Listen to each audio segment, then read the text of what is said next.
We are recording. All right, I will call the April 24th meeting of the Bicycle and Pedestrian Committee to order. And let's start with roll call. Member Fenwick, Then, present. member Adamick, Here. Chair Stone, Here. Vice Chair Barton, Here. member Kuzma, Present. Chair, all members are present and accounted for. Thank you. And now we will move on to item 3, which is oral communication from the public.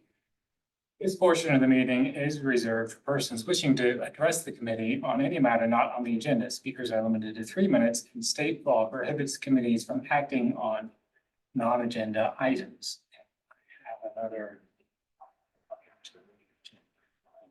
Sorry.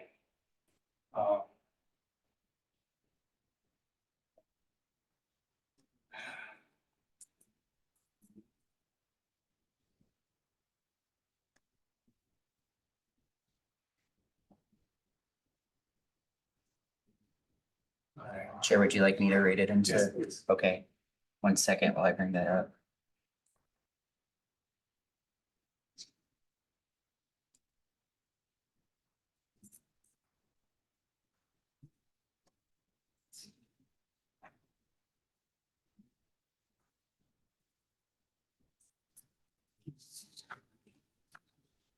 It's opening now.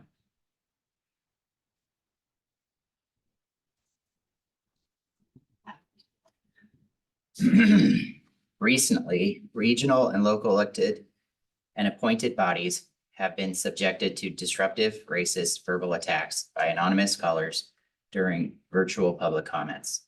The city of Mountain View is fully committed to racial, religious, and cultural equity and justice as we strive to create a welcoming, safe, and inclusive community for all. This advisory body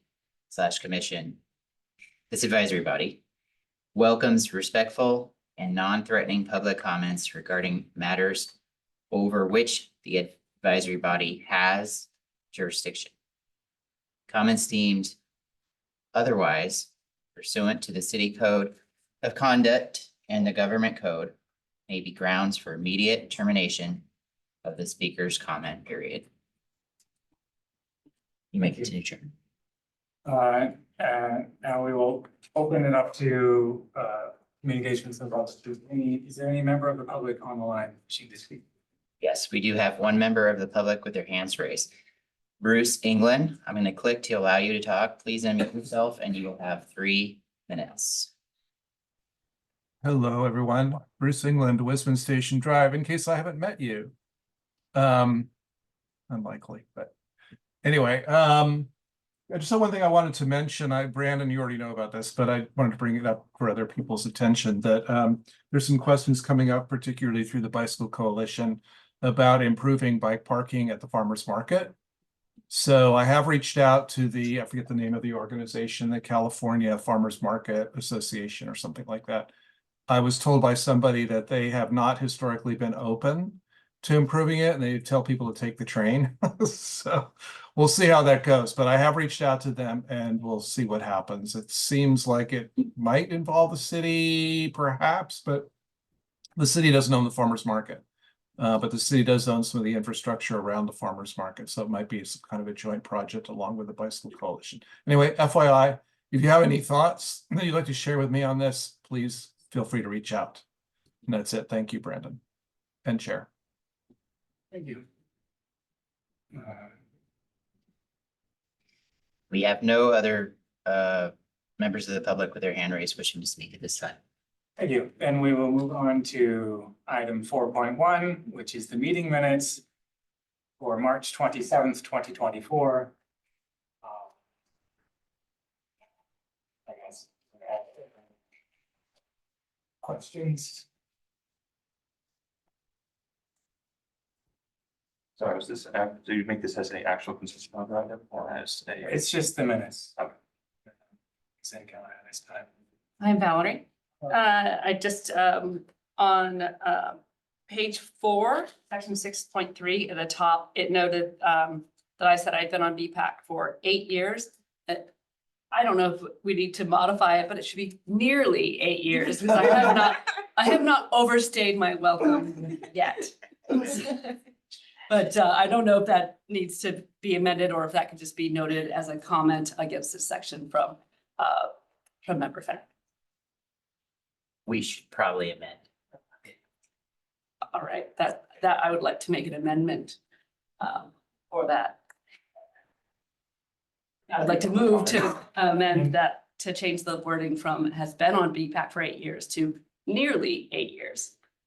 You need to public comment for this section. I think we should go to public. comment first. We have the motion, yes. Thank you. Is there any public comment? Okay, there is no public comment, so I would like to move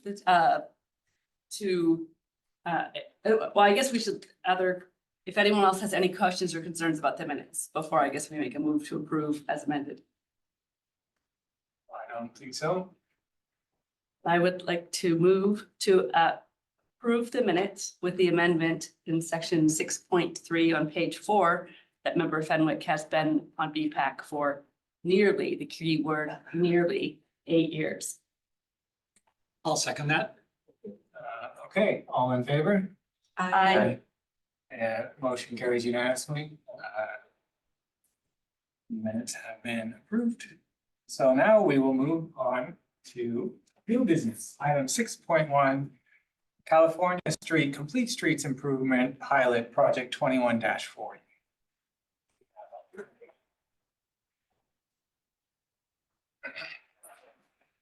Good evening, committee members. My name is Hoàng Nguyen, Associate Civil Engineer with Civil Infrastructure. I'm here to provide project update where we are at and get feedback on the performance metrics for California Street Complete Street Improvements pilot phase. Project location. Project location is on California between Showers Drive and Shoreline Boulevard, as highlighted yellow. Project design is based on the 2015 California Escala Shoreline Complete Street Feasibility Study. The study recommended a 3-phase approach for implementing complete street improvements along California. The first phase is a pilot phase created through pavement marking, temporary improvements including 4-lane to 3-lane road diet, 2-way left-turn center lane, parking protected by lanes, mid-block crossing with lighting, protected intersection treatments at selected intersections.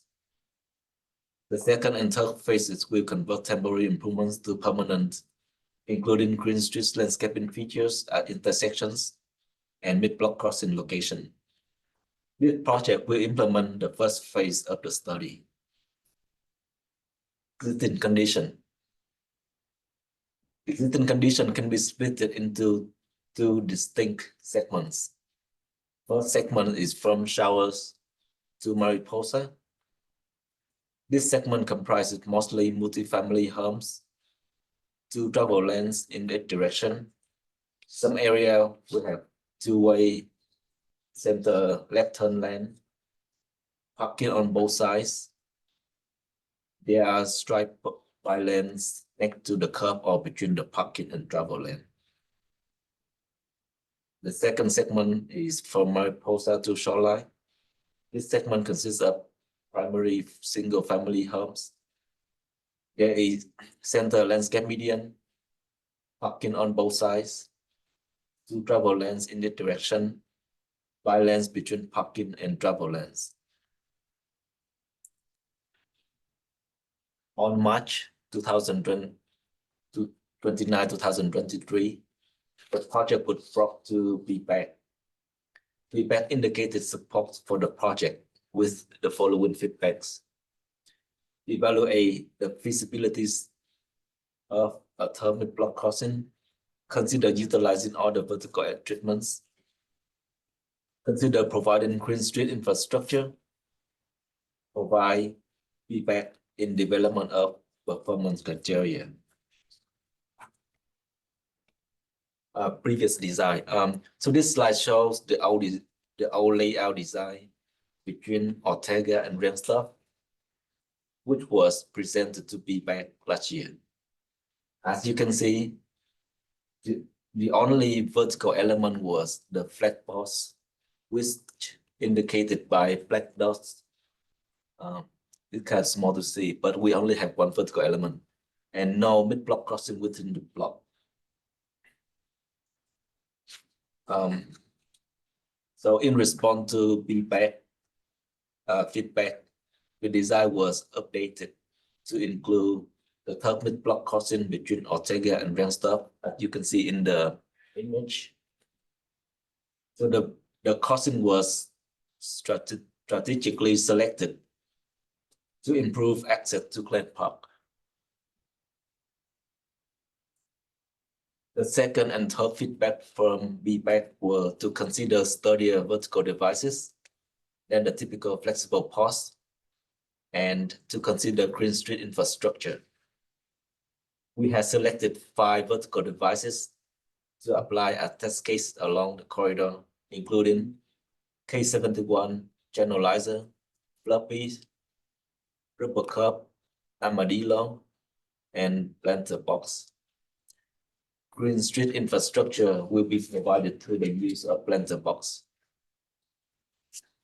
I will show samples of how the devices will be installed in the next 2 slides. The first example of the finished design layout, west end of the corridor, between showers and Ortega, planter box and K71 are used. East of Ortega, we are using armadillo and floppies with small base. Second example shows the east end segments. From Mariposa to Pettis, K71 and planter box are used. K71 from Pettis to Palo Alto, and from Palo Alto to Shoreline, we are installing floppies with long base.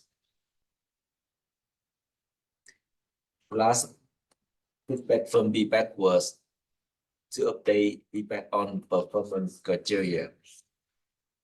How did we select these performance metrics? We selected these metrics, the metric that will allow us to efficiently collect the data without substantial efforts, while still collecting sufficient data necessary to identify corridor performance. Six metrics were selected to evaluate the success of the project, including bicycle count, pedestrian count, jaywalking counts, vehicle speed, and collision report. Data will be collected for both pre and post construction. We plan to collect data in summer of this year or quarterly until construction begins. For pre-construction and quarterly for 1 year after construction. We also utilize past traffic data. For example, jaywalking counts were included in the BPAC consultant contract. And BPAC already, jaywalking count were already included in the PKF consultant contract, and PKF already collected pre-construction data for us. And then we'll collect the jaywalking data for post-construction condition later. Next step. The design is substantially complete and construction is planned for late summer 2024. Staff plans to provide project update to CTC on June 4th. And follow that, we will do the pre-construction data collection starting in the summer. After construction is completed and post-construction data are collected and evaluated, staff will return to BPAC to present the result of the corridor performance. So that concludes my presentation. You, we'll go to committee clarifying questions. Does anyone on the committee have clarifying questions? Yes, Member Prismal. Yeah, I was, well, I guess the more concrete one first off. Can someone elaborate on how the counts will be collected? So is there someone that we're contracting out to like actually go out, for instance, for the jaywalking one, to go out and watch and see how many people are jaywalking on a given day? Or That will be contracted through a consultant, and they will mount camera either on the existing light pole or on whatever pole on the side of the street, and the Okay. camera will set up at a spacing to make sure like we collect like all the jaywalking trip across the road, and the consultant will review the video after the period. And that's how all the counts will be collected for the like for the traffic counts and that sort of thing. So it depends. So for jaywalking count, it will be camera. But for all the traffic count, it may be by two. Okay. Oh, yeah. Yeah. Okay. And for the traffic counts, does that or specifically for the bike and pedestrian counts, I can't remember how that was phrased. Does that is that for the bike and pedestrian counts, is that like each people crossing at intersections in addition to the traffic along the corridor, or one of those, or both? So Robert Gonzalez, Principal Civil Engineer. So we had to do a balance here between cost and thoroughness of the data. The corridor is over a mile long. Mhm. So we actually strategically picked segments within the blocks to count through movements within the blocks for bikes and peds. Okay, so it's primarily focused on capturing movement along the corridor, along Correct. top. Correct. To supplement that, we are also looking at turning movements, but that's primarily a vehicle action. Okay.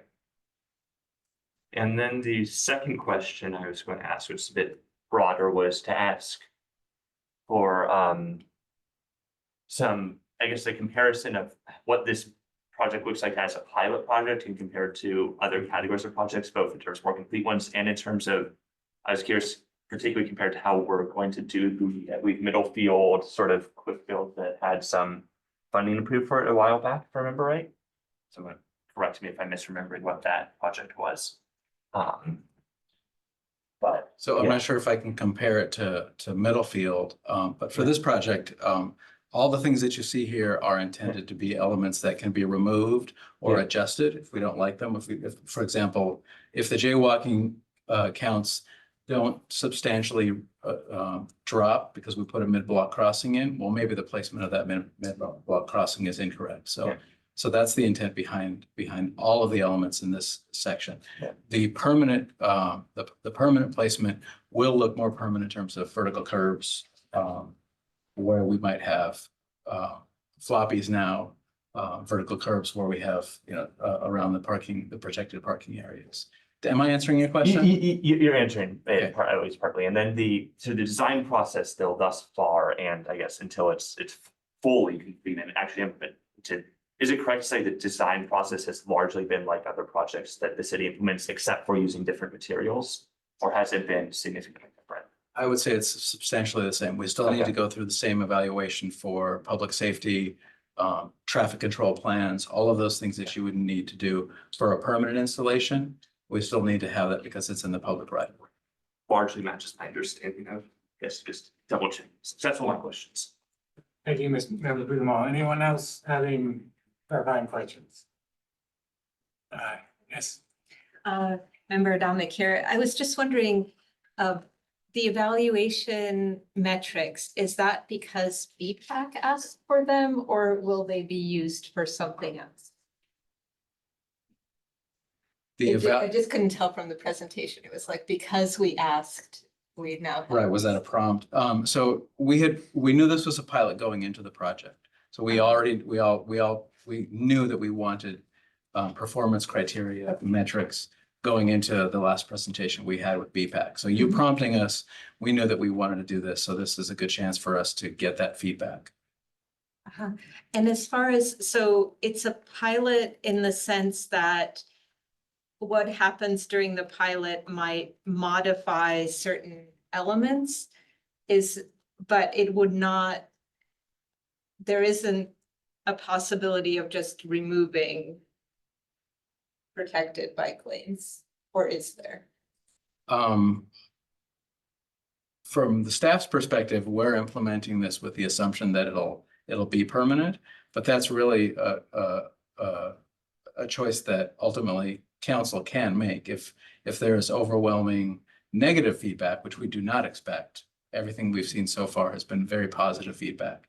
If there's overwhelming negative feedback, then we would have to take a step back and ask ourselves what went wrong with the pilot, and is there some way that could be modified or adjusted. So for example, some of that negative feedback might be just on a segment of the alignment, and that might be something that staff could respond to. So I don't see this as going back to the corridor we have today, but we serve at the whim of council, so we want to make sure we're responsive to whatever feedback we do get, whether it's from the community or from council members or from CTC. And besides these evaluation metrics, is any other data being collected? Kind of in the Yes, scope? thank you. So to supplement the criteria was established as a metric to evaluate performance. Transportation staff developed an online survey to ask more supplemental questions, such as how often do you use this corridor? What mode do you use this corridor? Bike or ped or vehicle, and what's your experience? So I took the survey when it was in test mode, but I don't remember all the questions. I think there's a flyer as you enter the room, so if you want to take it yourself, you're welcome to. Okay, On the Collaborate Mountain View. The Collaborate Mountain View website. okay. And then I have two more questions that may be out of scope, so feel free to not answer. The first is for the different phases of this project, where did the funding come from? I didn't expect that question. I can certainly come back and share that with staff, and we can get that answer back to you. Oh, okay, great. And the second is maybe even more, so I think I heard 2015 for the year of the feasibility study. Why did it take so many years for the pilot? And again, you can. There's probably several reasons for that. I wasn't here for a portion of that element. I see Ed Arango in the audience, so I'm going to defer to him. To go back to your first question, I will say that there was public benefit identified for the corridor to fund it, as well as I believe Measure B funding was partially funded as well, along with local funding. Ed Arango, Acting Public Works Director. I'll take a crack at, see if I can answer your question. When studies are done, they really do provide an opportunity to evaluate different alternatives and options on applying various ped and bike improvements along the corridor. And then from there, what followed out is a decision, which alternative to go. That's a staff resource. We carry that through. And then the design element is the next step. At times, it really is a staff resource constraint. We have a lot of projects that we are backlogged with on a regular basis. And so we try to bring a project online once we've identified the funding, because it's not just a staff resource, we have to identify funding first. So once a project is defined and we've identified it, and the study has identified and council's authorized an alternative moving forward, then we fund what that project is. So we have to find funding. So that might take a year or two. And then once we fund it, then it's an actual project, and we have to set resources, ensure that we can assign to it in the midst of balancing all our other projects. Okay, thanks.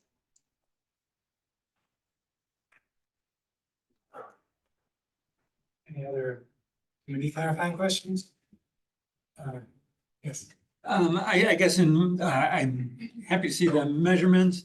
Do we have any projections or hypotheses on what we might see? I would guess that we're hoping that use of active transportation probably grows. between biking and pedestrians. But safety metrics, it's a shorter time frame, but often we see some movement or detect at least feedback in that direction. Is there anything else we have as goals or hopes or hypotheses on?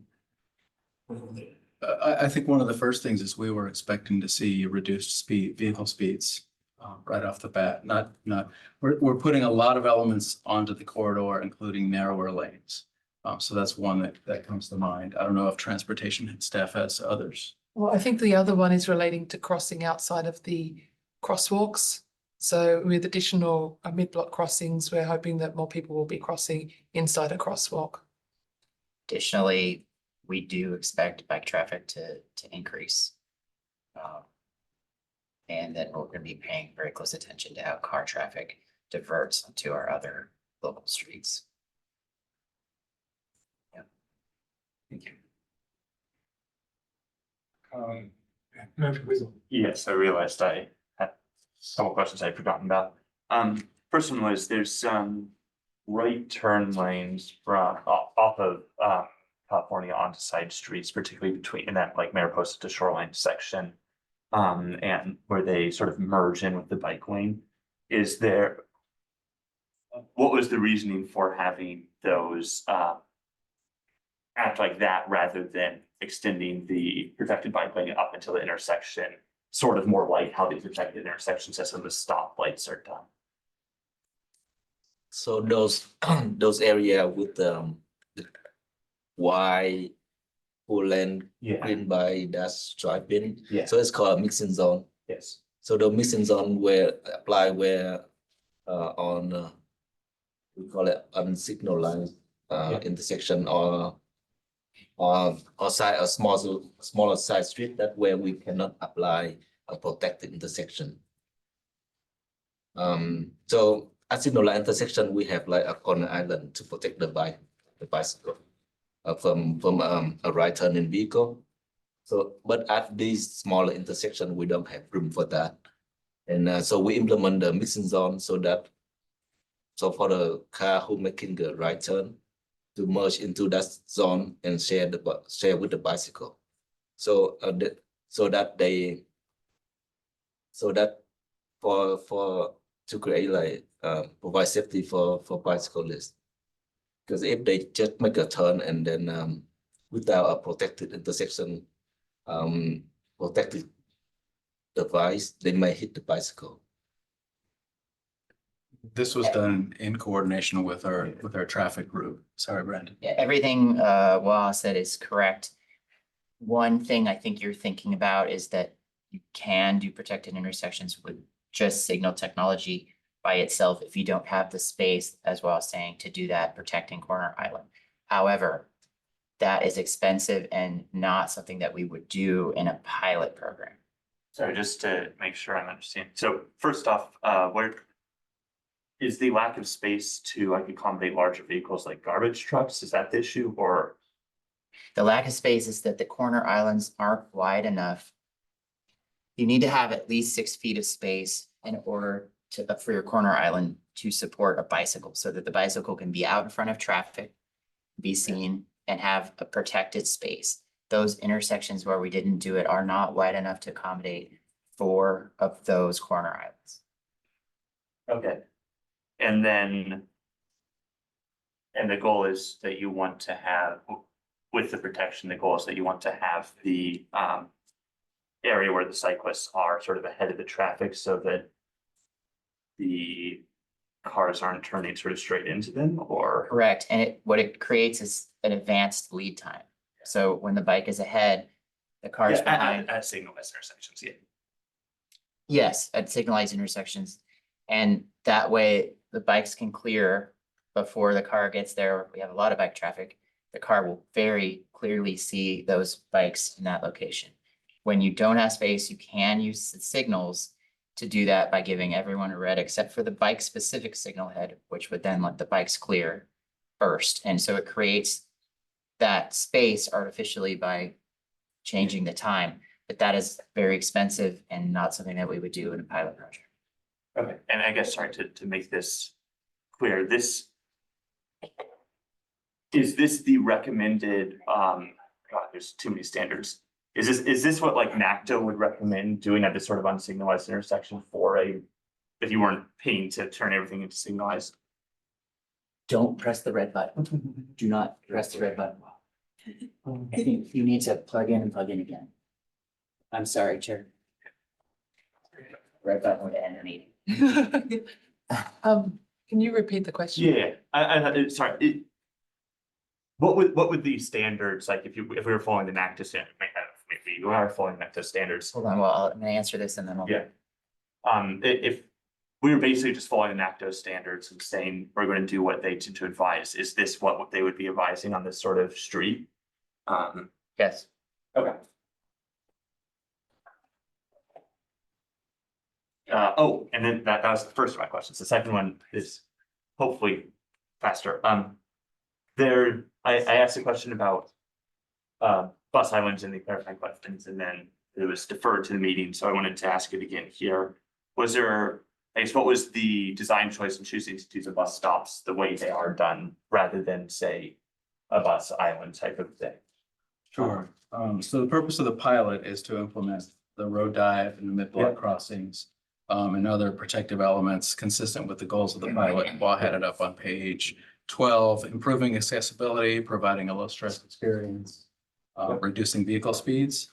So putting the bus island in an area that in a section of the corridor that only has one through lane would inspire additional evaluation. While we were just implementing the road dive. Those are my additional questions. Thank you. I did have kind of one question to ask. We have some of these. Member Guzmal's question reminded me. We did have some of these intersections where we're putting a lot of green paint in the mixing zones, right?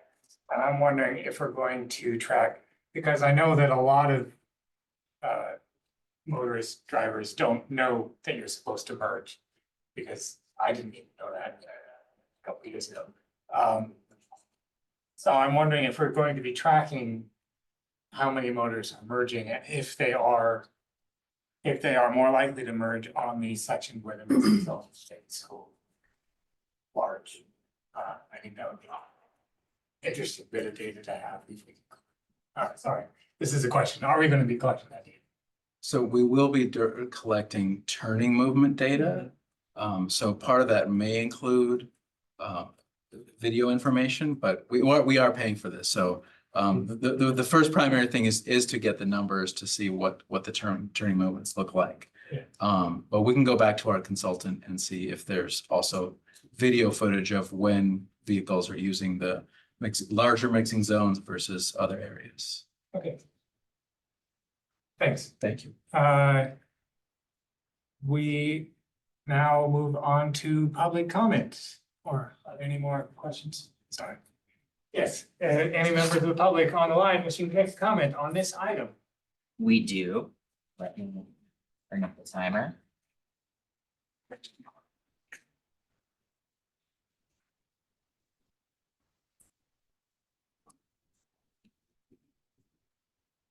And Cliff Chambers, I'm going to click to allow you to talk. Please unmute yourself and you'll have 3 minutes. Thank you very much. Cliff Chambers, resident of Mountain View and active with the Mountain View Coalition for Sustainable Planning. I've been a strong supporter of the overall California Complete Street and really was a strong advocate for extending the pilot project from 1 block to the current corridor that you have. And I'm overall quite pleased with the overall results of where we're going forward in the construction moving forward. I definitely support the overall performance metrics. I do have the same kind of comment that one of the commission asked about the jaywalking counts. I think that needs to be structured right in order to have really good data. The other data I think is really good. My question in general is though, I am supportive of the vertical treatments that are being evaluated, the 5 different ones, but it's really unclear to me how those are going to be evaluated in terms of what comes up on top for the permanent design. What are the criteria that are going to be utilized to evaluate whether we do K71 or rubber curb, and in what circumstances? And I think the overall planter boxes right now are fairly temporary because they have to be, but I hope that we have a little bit more creativity in looking at that, and we can have a design that really enhances the overall quality of life along that corridor. So I hope some attention is really spent in the evaluation process on those vertical treatments so that we have really good data also in terms of how that information would be utilized for the permanent facility. Thank you very much. Thank you.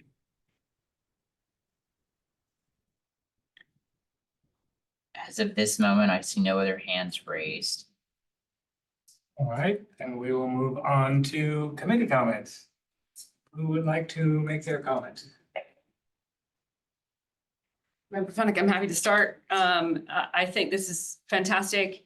I will say thank you all for everyone else for asking all the questions I had on my head. And thank you everyone else for answering them. I really appreciate it. I too had the question about why does this take so long? So I appreciate the answer. I know that is something that typically comes up with a lot of our residents who don't see all of the projects you have in flight about why these things take so long. And this is a street, when I first moved to the city of Mountain View, it's perplexing to someone that comes from the Midwest. It's just like sidewalks are right up against houses and there's cars racing, and it just was perplexing. I think this is going to go a long way to making this more of a comfortable street to both walk, ride on, and also even drive on, because right now it can be very uncomfortable even for that. So I appreciate that. I appreciate all of the temporariness of this, and I think it looks like our prior feedback was incorporated quite well. So thank you. That's it. Member Barton? Yeah, I too am excited for the project to move forward. I really like that we're treating it as an evaluation with the mix of elements and the metrics on a process to review and decide before we go permanent. My hope is we eventually cross San Antonio to link to some of the higher density housing there and cover the full 4-lane stretch of California Avenue. I'd also especially like, as we go toward the pilot into permanence, looking to how we push to establish a tree canopy as part of those green elements. It's going to take 30 years, but I think the pilot gives us the opportunity to start that process. You know, frankly, it's been an ugly street as long as I've lived here, over 40 years now, I guess. And I'd like to see it be an ideal street for people to use for active transportation and enjoy walking on it. Thanks for all the hard work.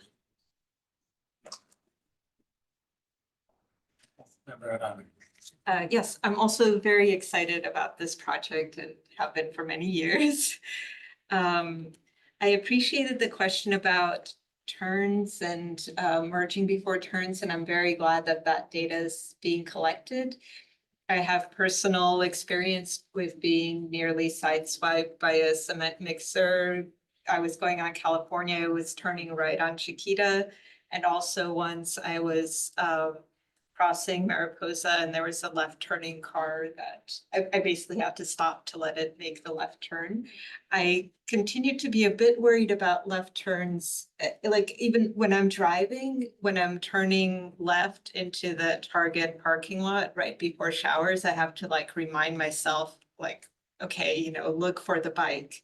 Are they there? And I hope that once the pilot is installed, that it will be easier in some way, but if not, I think like it will be important, especially with more bikes to see how the turns are working.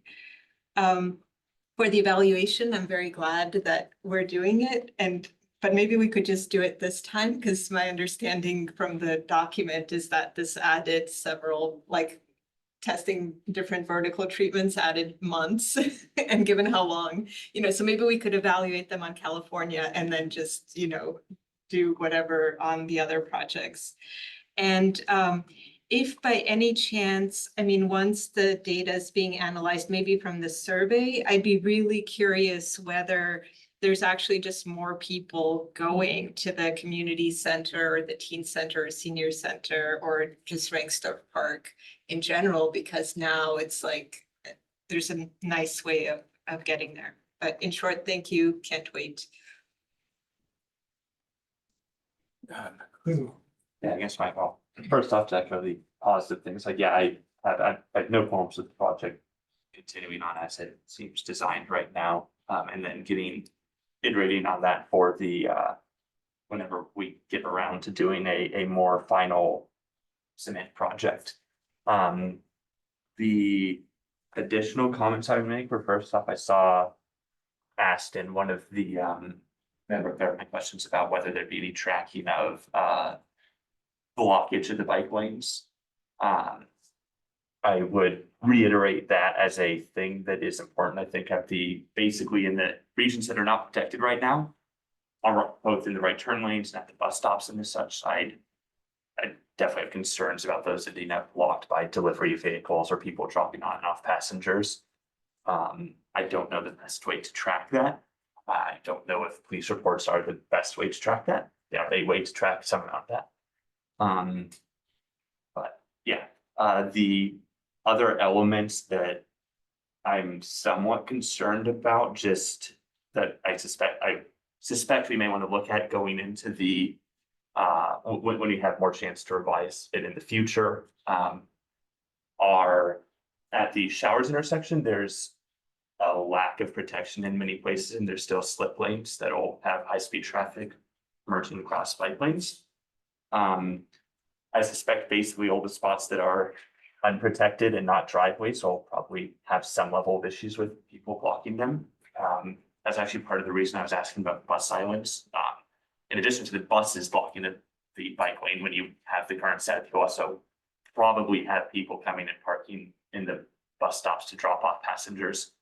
And I appreciate thinking or paying attention to, yes, working with the VTA to make bigger changes and then deal with the traffic impacts would probably impact the pilot project timeline, but that seems very appropriate to look at on a longer time scale.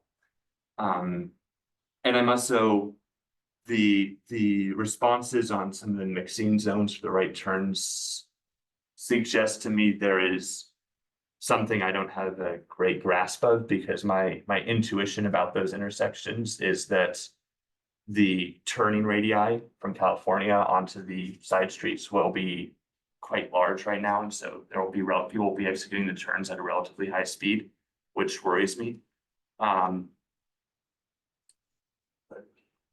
Brandon, do you have some feedback on that? Are you referring to protected or unprotected intersections? The unprotected intersections where there are mixing zones for the right turns from California Street onto side streets.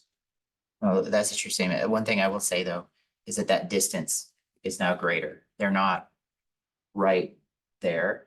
So they have a longer distance that they have to go. Because that right turn lane is farther from the outboard side of the road. There is more distance and therefore more time for motorists to see bikes or pedestrians when they're making their turn. Yes, and some of that's what I'm saying is I'm not sure of what the right answer is. I just look at these diagrams and I see what turns that you could execute at a relatively high speed with that while still complying with the law in a vehicle. So that makes me somewhat nervous. But I think those are, let me double check my list. Yeah, those were my main concerns. But I think those are all. We want to execute a pilot and get improvements out there, so. Thank you. Go ahead. Yes. Yeah. Sorry, Member Fennick again. Member Kuchmal reminded me of one of my other comments. I hear a lot of complaints from people who live in the city that know I'm on BPAC about delivery drivers blocking the bike lane and not, I don't believe any of them would ever think to call the police because it's a transitory problem.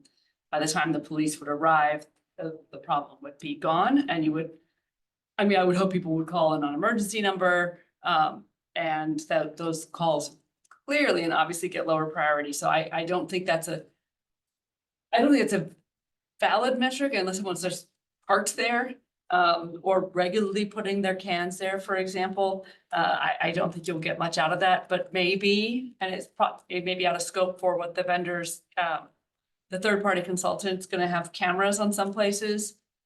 Perhaps if they see any of this in their observations, they could share hotspots with you, but it may be out of scope for their work. But I don't think police reports are gonna be super valuable here for some, but not for most.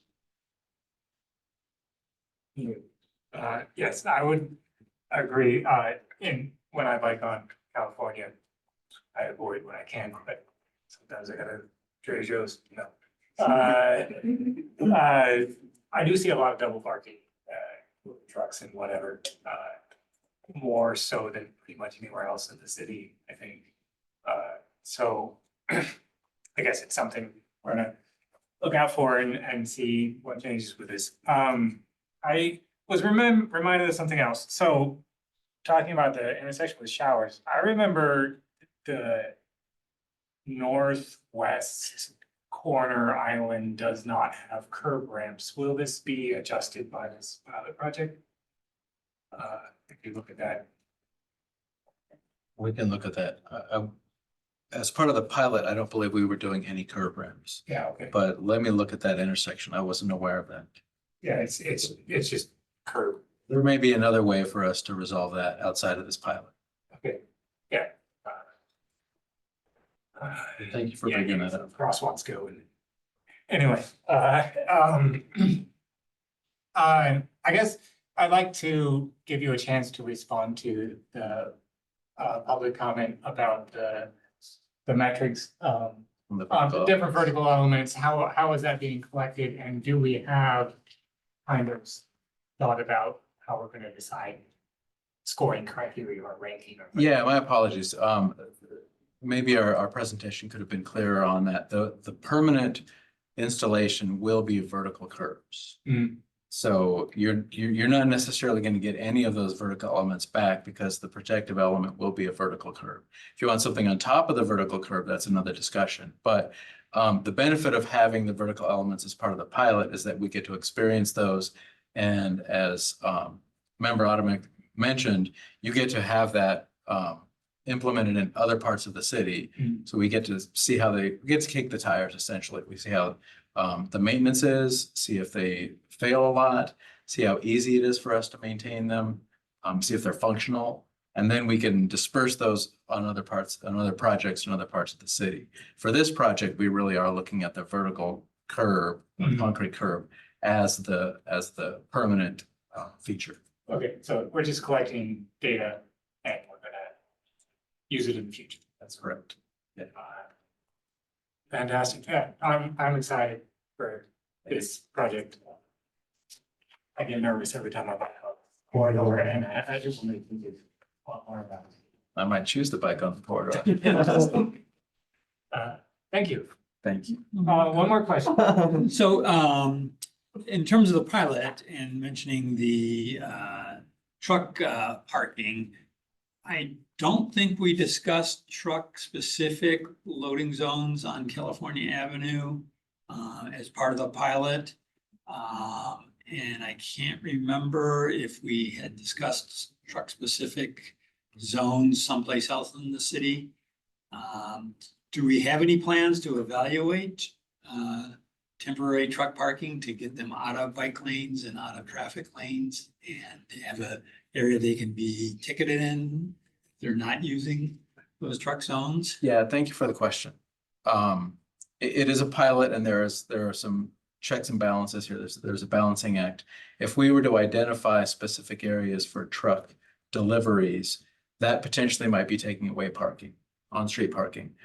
So if you look at the layout, some of the on-street parking has areas in front or in back that is not quite a full parking space. So those are areas where potentially a delivery vehicle could park. Most likely they're going to park in the double left turn lane in the center and use that rather than taking up the only remaining through lane on the corridor. So we didn't look at that specifically because we were aware of taking away any sort of additional parking. We wanted to keep that to a minimum. But it sounds like we do expect some learnings then. Are they using the center turn lane? Are they using half slots? And what else is happening? Okay. I think that's, an ongoing issue and likely to be more so as we get automated vehicles that have to pre-plan where their stops are and recognize that. Okay. I think we're done. Thank you very much. Thank you. Now we will move on to item 6.2, which is the active transportation plan scoring criteria. Yes, thank you for, I'm gonna grab the screen right now. Thank you both.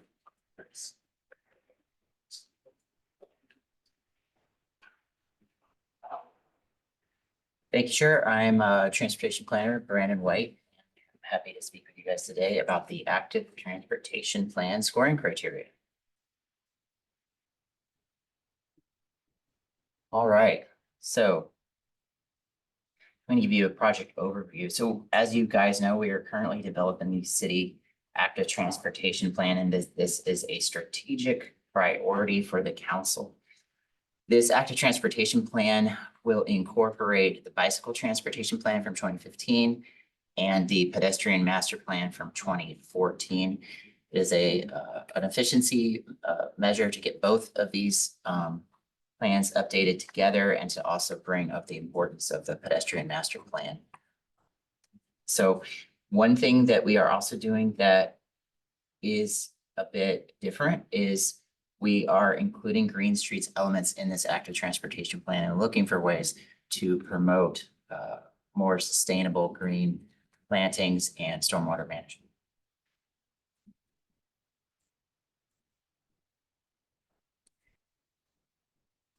So where we are right now, what we've completed this far is the first round of the public outreach. We extended that public outreach a little bit longer through the summer to make sure that we got a representatory sample or as best a representatory sample as we possibly could via our survey information and our public outreach. And we had many extra in-person meetings to go where people actually were so that our demographics reflected the city Mountain View demographics as best as we possibly could. Then in the fall of 2023, we completed the existing conditions review and presented it to you all in October. We're currently reviewing best practices for various different possible policy changes internally as staff, and that will work into policy recommendations. And then what we're here to talk about today is the scoring criteria development, and that is so important because it will lead to the project identification and of course scoring. And then that, with those two items done, will allow us to begin the public outreach, both rounds 2 and 3, which we're looking to do in August and September of this year. And then from there, scenario planning, document drafting and review, and then ultimately the approval by City Council in May of 2025. So scoring criteria overview. So we are basing the scoring criteria metrics off of the vision and the project principles, which I'll talk about in the next few slides. This will aid in the project prioritization of our future infrastructure.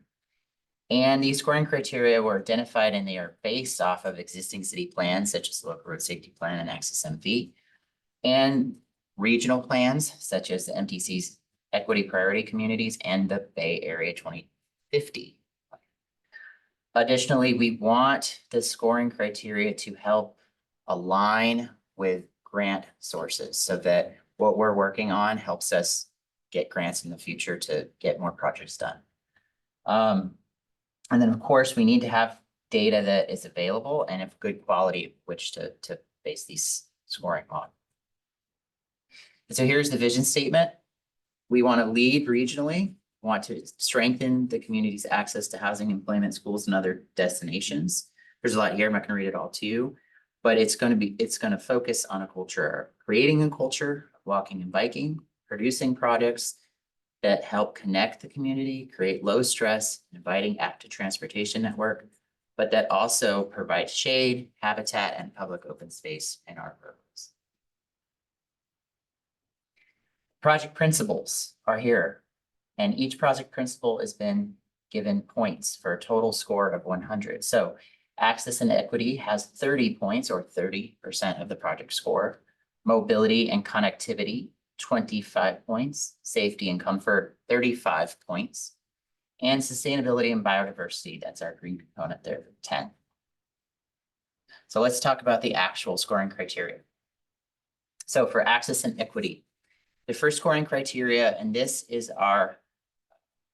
one of our number one highest scoring criteria with 15 possible percentage points, is to support low income residents.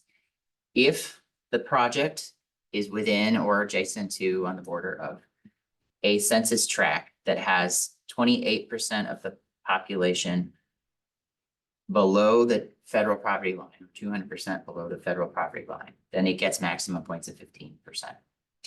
If it is more than 14%, but less than 28%, gets half points, 7.5%. And if it is below 14%, then 0 points. Next, we look at filling gaps in our two networks. So filling gaps in the sidewalk network, receiving 7.5 points if it does that, and filling gaps in the AAA bicycle network. This is trails and protected bikeways, class 1, class 4 bikeway facilities. If it fills the gap in that network, 7.5 points for a total for access and equity of 30 points. Next, mobility and connectivity. So for the first two, it's just about proximity. So proximity to school children. If a project fronts a school, it gets the maximum 10 points. If a project is very close to a school within a 5-minute walking distance or a quarter mile, it gets half the points, 5%. And if it is greater than that quarter mile, it gets 0 points. This is the same for key destinations. Key destinations being defined as commercial centers, parks, trails, senior centers, and senior living communities. And then lastly, similar but slightly different is, does it improve the first and last mile connection to transit? If it is not within a quarter mile of any transit stop, bus or rail, it gets 0 points. If it is within a 5-minute walk, quarter mile, it gets 2.5 or half.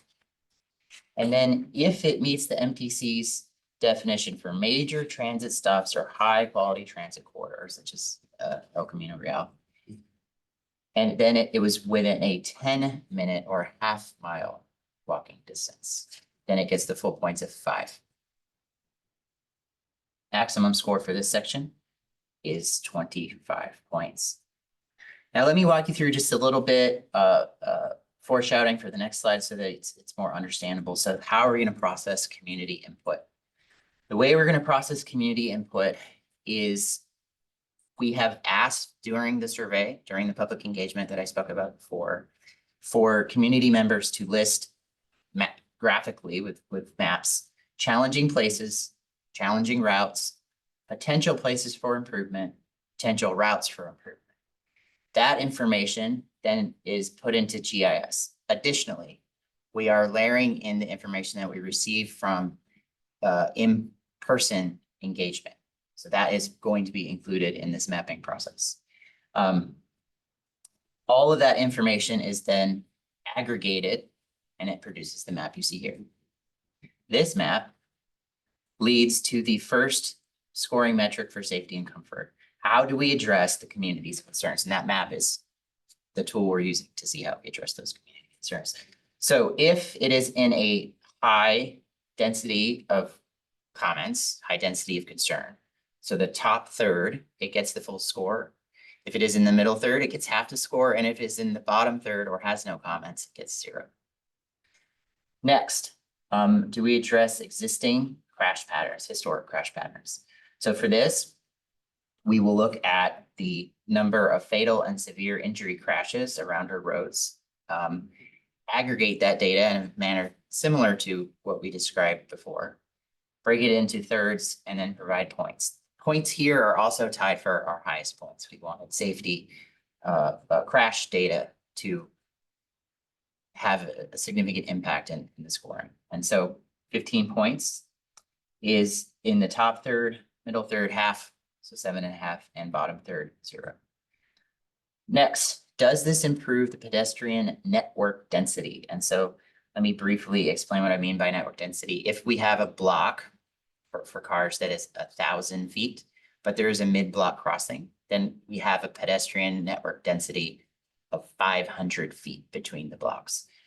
So if a project took that existing pedestrian network density and produced something less than 500 feet, it gets 5 points. If it improves the situation, but it doesn't quite make it to 500 feet, so say we have a 1,500 foot block and we bisect it, we get 750 feet. So this is an improvement. It gets half the points, 2.5 points. And then if it makes no change at all, 0 points. The next is easier to explain. Does it simply make the distance the pedestrian has to cross the street smaller? If the project makes that distance smaller, it gets 5 points. For a total in this section of 35 points. And our final section is sustainability and biodiversity. And what we're looking at here is, does it reduce the impervious surface area? If the project does not improve the surface area, it gets no points. If it improves the surface area by up to 4%, so we're increasing pervious surfaces by 4% from the way it currently is, 5 points. And if it goes beyond that, 10 points. Now, a week ago, we met with the Active Transportation Plan Advisory Committee. These are members of the public, various nonprofits, community organizations, including the school district, to weigh in and provide feedback on what you just saw. So this is part of what their feedback was. So they would like partial points provided for partially closing the sidewalk gap, so just connecting to homes or businesses, but maybe not closing the gap, still connecting some people, and partially closing the AAA gap. And a great example is Rangstor. Rangstor is a very long road. We're not gonna be able to do this all at once, but if you manage to improve a portion of it, it follows to receives a portion of points. And so staff supports these suggestions, and you see these suggestions here. So if there's a partial closure for the sidewalk or for the AAA bicycle network, 3.5 points. More input from the Active Transportation Plan Advisory Committee to improve the sustainability and biodiversity rubric. So what you see here is that improvement. And you see the top portion is the same, but it has half the points. And the bottom portion is new. And this is, does the project provide plantable space? If the project does not provide any additional open space for plantings, it gets 0. If it does, and that space is typically less than 5 feet alongside the road, then it's 2.5 points. And if it's more than that, and that more than that number at 5 feet is what our urban forester indicates is what it would take for a shade tree to grow 5 feet. And so that's full maximum points of 5 points. And staff does support that. Another comment was from the ATPAC to increase the suggested walk shed distances around schools and key destinations from 5 minutes, quarter mile, to 10 minutes, a half mile. We did some analysis and staff does recommend this change around schools. However, staff does not recommend this change around key destinations. What happens in the city is there are so many key destinations all across the city that every project would receive partial points if you increased the distance. And that wouldn't help us evaluate projects if every project received partial points. So we are recommending to keep that the same at at a quarter mile. And that is all I have for you today. I'm happy to, it's almost everything I have for you today. I'm happy to answer any questions. This is what we're looking for from you today, is to review and provide feedback on the scoring criteria. I do want to let you guys know what the next steps are though. So the next steps are to the city council in May. So May 28th with the scoring criteria. With city council's blessing, we would then move on for identification and scoring of projects, which would occur in June, July. From there, project prioritization in August, September. BPAC review of project prioritization in November. And then a city council review of the project prioritization at some point in the first quarter of 2025. And now I am happy to answer any questions. Thank you. Yes. I have a question, member Peck here. Did we generally see, you had a map up earlier of, I think it was the Maptionaire. Do we generally see alignment between where people are commenting about concerns and existing crash patterns and high injury network? Or are we seeing people feeling uncomfortable in places where there has not been crashes? We are generally seeing a correlation between the two, but there are exceptions. None that I can think of in this particular moment, but definitely. Yes, Yeah, I Rhea. think one of them was, that I remember was shoreline over the 101. People identified that as a concern, but we haven't seen many pedestrian bicycle crashes in that location. Thank you. And there's a few that are similar, like going across freeways. Thank you. That was my only question. Thank you. Member Mark? Yeah, well, I might make a comment. I'm guessing El Camino may not have as many comments as it has injury crashes, because most people are just scared, but I'm not sure if the data holds that up. The El Camino is where their correlation is Yeah. definitely there. There are crashes and there are concerns, and they are both significant. That's excellent. So a couple of questions. So this obviously identifies infrastructure, policy-related issues on the active transportation plan that would fit. So increasing the requirements for employers to have showers or changing facilities, rewriting city codes to go that. Would the active transportation plan have any role in that? And if so, how do we earn points to prioritize a project like that?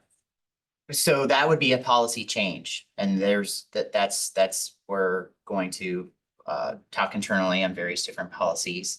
Bring that to the TAC, bring that to the APPAC, bring that to the BPAC. And those would be changes that just happen. And so they would be more of a global change, and they would affect the city in all the ways the city is. It wouldn't directly affect individual projects. Yeah, okay, so good infrastructure. Yes. See. Yeah, I think that's all in clarifying questions. Yes.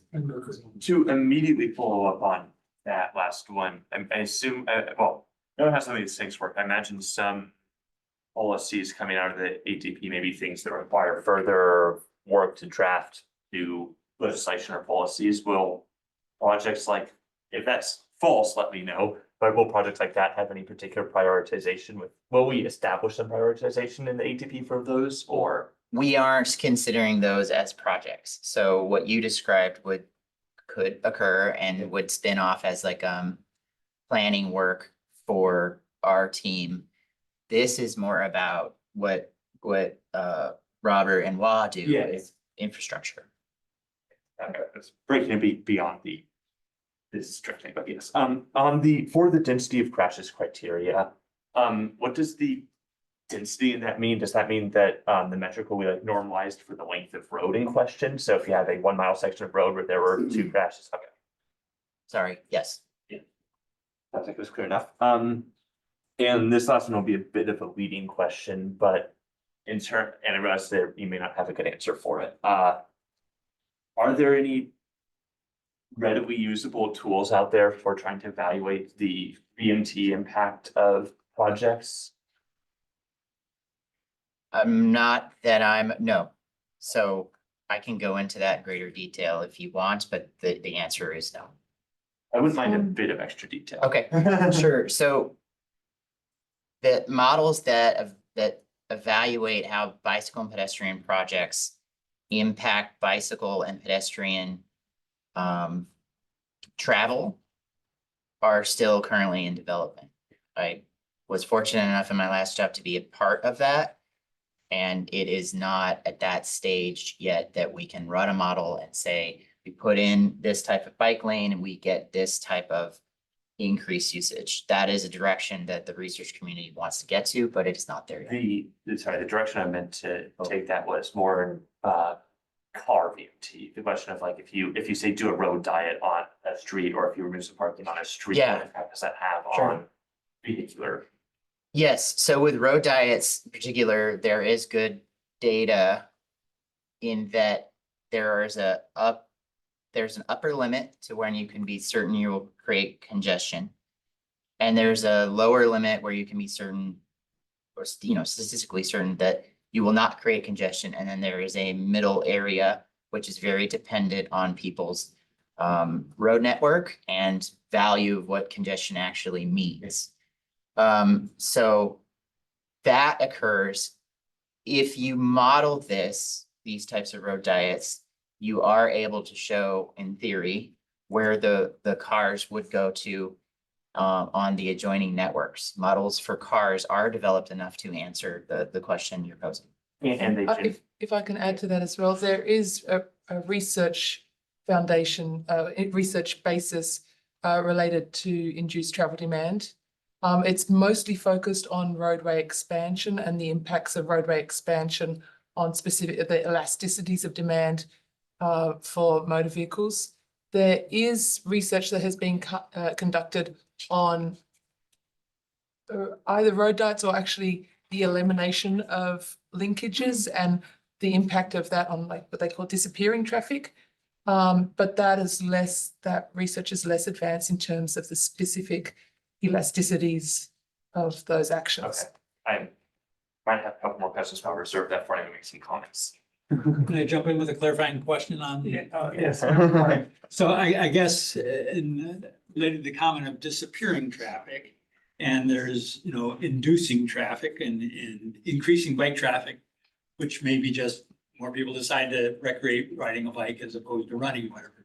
I guess and I think I know the answer, but I'm most interested in metrics that might measure conversions. So commute trips and school trips that used to be by car that now convert to active transportation, bike or pedestrian.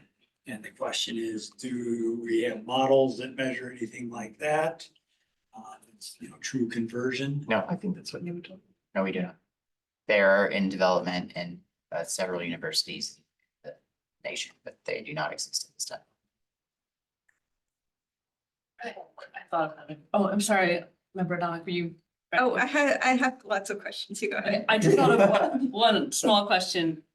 It kind of reminded me with this scoring criteria, we also had recently seen some revision to 0 scoring criteria, and I think there's some other scoring criteria. Could you give us maybe a really short summary of how those interrelate? Yeah, absolutely. So we started with various different scoring criteria metrics that looked at those other plans, including SSMV, including local road safety plan, as starting points and seeing what information they had then referencing that against the public input that we received for this one. And then bringing that through our technical advisory committee internal, and then the APAC, which is external. And so that's what you're seeing here is it started with all those plans and all that information that came before. But we definitely wanted to honor all the public input we received and the existing conditions for what is today in those and these scoring criteria. Thank you. And I guess a follow on. So then when new projects are being considered for the city in the future, will they be scored against all of those or scored against the AdPac? What we will be doing is active transportation plan, which of course is the first that would be updated every 5 years. We're looking to create a project priority list that is long enough that it is the same amount of work we did in the last 5 years, plus a little bit more. And so when we do that, what I'm saying by that is we're going to score all the various different possible projects, but then there will be this project priority list. And that project priority list will impact the decisions, but not dictate, of the future CIPs. We want each and every CIP needs to be, present at that time and the various issues that are going on at that time. So this is a guide for the decisions to those CIPs to help the council. Thank you. Okay, I had a follow on to the VMT question because there is the Santa Clara countywide VMT evaluation tool, which supposedly this tool can estimate the amount of VMT the project will generate, how much this VMT could be reduced by certain VMT reducing measures, and how the resulting VMT compares to the jurisdiction's threshold. I believe that's for things like house projects and office projects. Yeah. Correct. Purpose. It's not designed for capital projects in the public rights of way. Okay. It's for land use projects. In order to produce a model that would predict Yeah. bicycle and pedestrian changes, you have to have a lot of data, and not just data from a rural community, or it's really helpful to have local-ish data. And that's just not something that is out in for bikes and pedestrians. For motor vehicles, yes, it exists. Okay, and then you said you wanted to honor the input you got for this plan.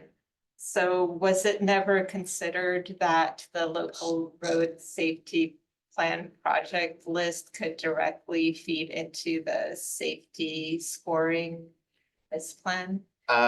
We want to consider that information, but we want to hear from our public input. And so that's the first place we're starting, is what the public has told us through this project. And we are going to layer in that information from the local road safety plan, and you will definitely see those projects. Quite likely you will see those projects in our project priority list.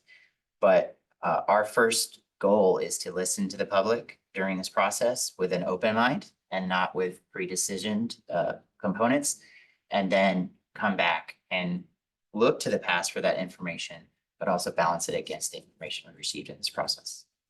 And we're optimizing for different things. So the local road safety plan covers all modes of transportation, optimizing for safety.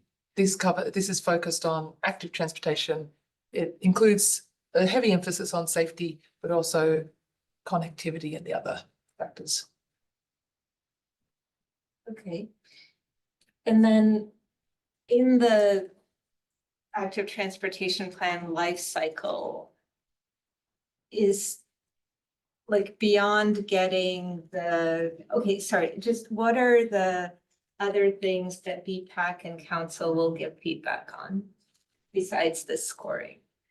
They will give feedback on the policy considerations. They'll give feedback on the actual project priority list. They'll give feedback on every single aspect of the active transportation plan, those being the most impactful items. Okay, I might have more questions, but. Okay. I have a few. So you mentioned some of these metrics are related to potential grant sources. Could you tell us which ones are, or? We want to set ourselves up to align well with the One Bay Area grant, the statewide active transportation planning grant, the TDA 3 funds, which No, I can't remember the acronym off the top of my head, but Which clean air. metrics, like, for example, does the MTC EPC score directly relate to a Yes. grant funding source? Okay, Yes, absolutely. Yeah. okay. Um, I guess, thinking about, as you mentioned with the bicycle extending that, or the key destinations extending would cover most of the city, it feels like the transit stop metric would also cover a great deal of the city. Did you look at that? We did, and uh, I wouldn't characterize it that way. I'd characterize it as about a half of the city for the middle one, Mhm. and then maybe quarter or less for the highest one. What is it? I guess for the AA network, I'm assuming all our projects are gonna be AA. So how would one not partially close a gap? I guess, would any of the projects not partially close a AAA network gap if it includes AAA network elements? Yes, some of the projects are likely to be pedestrian only. Okay, Also, it is not assumed that we are going to always be able to provide a trail or a class 4 protected bikeway. I do anticipate that there will be other types of facilities. Like, we're working within constraint right away. okay, And so we'll have to do what we have to do. okay, I guess it's not like any of them are gonna be completely isolated, but anything that any potential project that does include AAA elements is likely going to meet the middle criteria of partially closing a gap. Yes. What other questions were asked? Oh, I have more questions. Yes. So I guess. Sorry, okay, so for the green complete streets, what I don't understand is this isn't like a competitive grant opportunity, or maybe it's analogous in some way, but why not instead make you're the city, so you can say every project we do must, to the extent possible, incorporate green street elements. Why have projects compete based on what, like, why can't you just insert it? And where you can't insert it, maybe give the, not penalize the project. It seems, sorry, this is more of a comment, but sorry, question. Well, yes, so because there are competing interests. So if we narrowed every roadway to the absolute possible minimum, then there maybe we could create green space in every single project. But there are competing interests, and there's limited right of way. So there will be decisions made about, even if we can at all produce additional significant, so we're talking about typical green space. It is not a given that every single road would be able to produce a green space, given the competing interests of the roadway. And we have to balance that, even between the two modes we're talking about, it has to be balanced.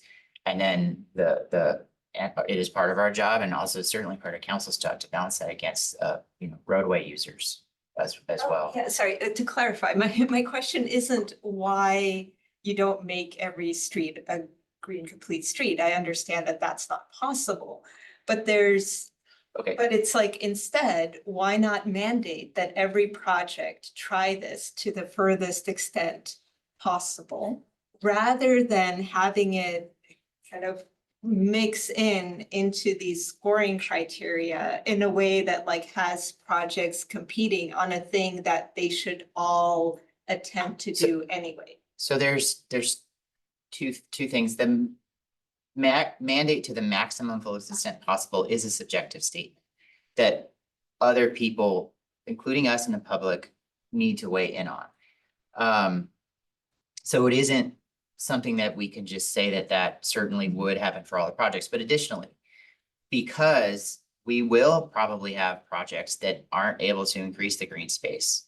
Even if we applied the logic that you're saying absolute maximum extent possible, we probably will still have projects that aren't able to do that.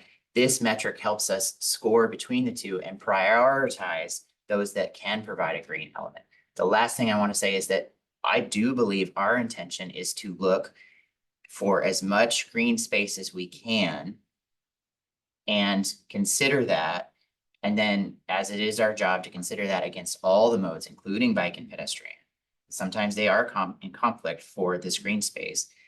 And present that to you later, and it will be your job to weigh in on how you feel about that. And then ultimately the council's job to decide what that maximum extent possible actually means.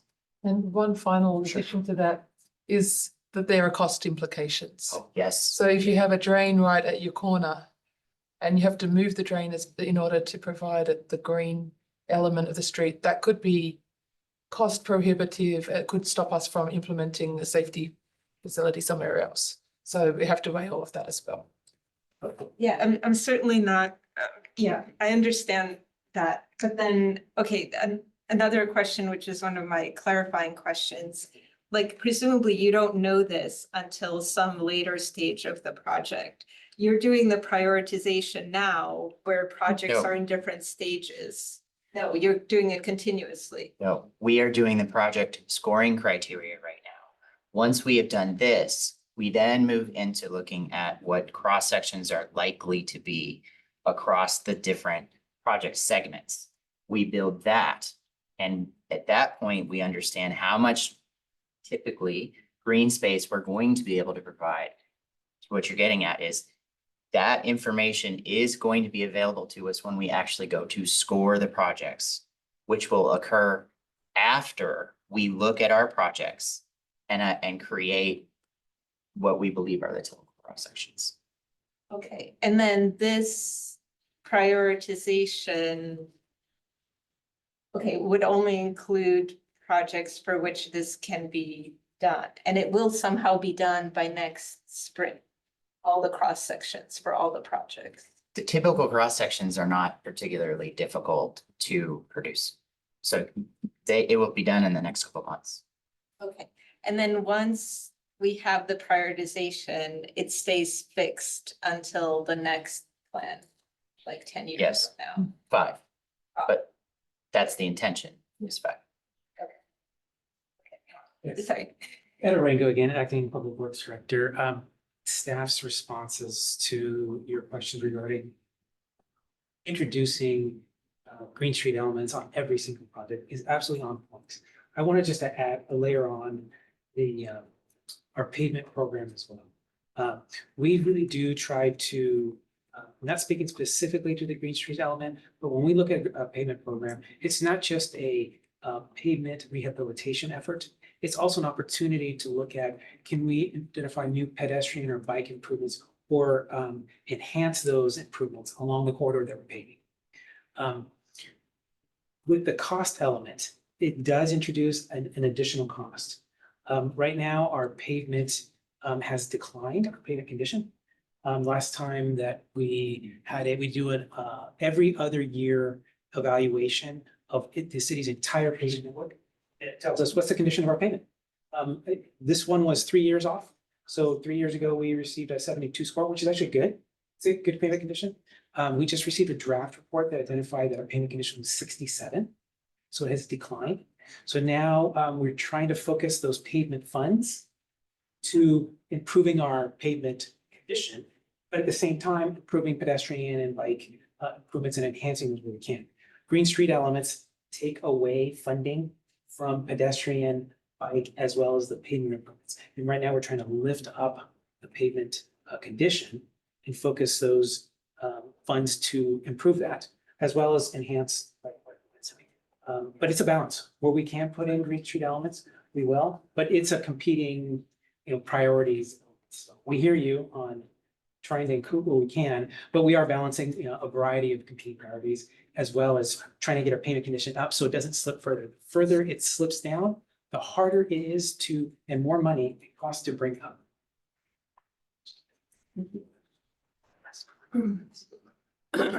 Any more questions from the committee? I have a very specific one. Yes. For things to measure distance to destinations, is that measuring to like the closest point to that destination? So if you're measuring a quarter mile to a school, is that measuring to the center of the school, to the nearest boundary of the school? Oh Because when you're talking about a quarter mile, that matters. Yeah. So I will have to check with the GIS people on this. But if it's not this answer, it will be this answer. It will be to the perimeter of that, Okay. not to the center. Any perimeter or the entry point? It's actually probably easier for us to do the entry point. So we can do that. Yeah, I'll make sure that gets done too. I guess I could follow on that with a question. Is it gonna be just point radius calculation or watershed calculation? Are you gonna look at Okay. the street network? So a finer detail. When we are saying watershed, it is as the crow flies distance. Yeah. It requires a model which would require us to put the actual barriers and different things and the actual street, like pedestrian network, not just the street network, to produce the true walk time. So we will not be having a true walk time component. It will be from the entry point of these various locations as the crow flies. Okay. Yes, I understand. Okay. Then I believe it is time to move on to public comment for item 6.2. Is there any member of the public on the line wishing to provide feedback on this item? You can use the raise hand button in Zoom or press *9 on your phone. There is, just 1 second while I bring up the timer.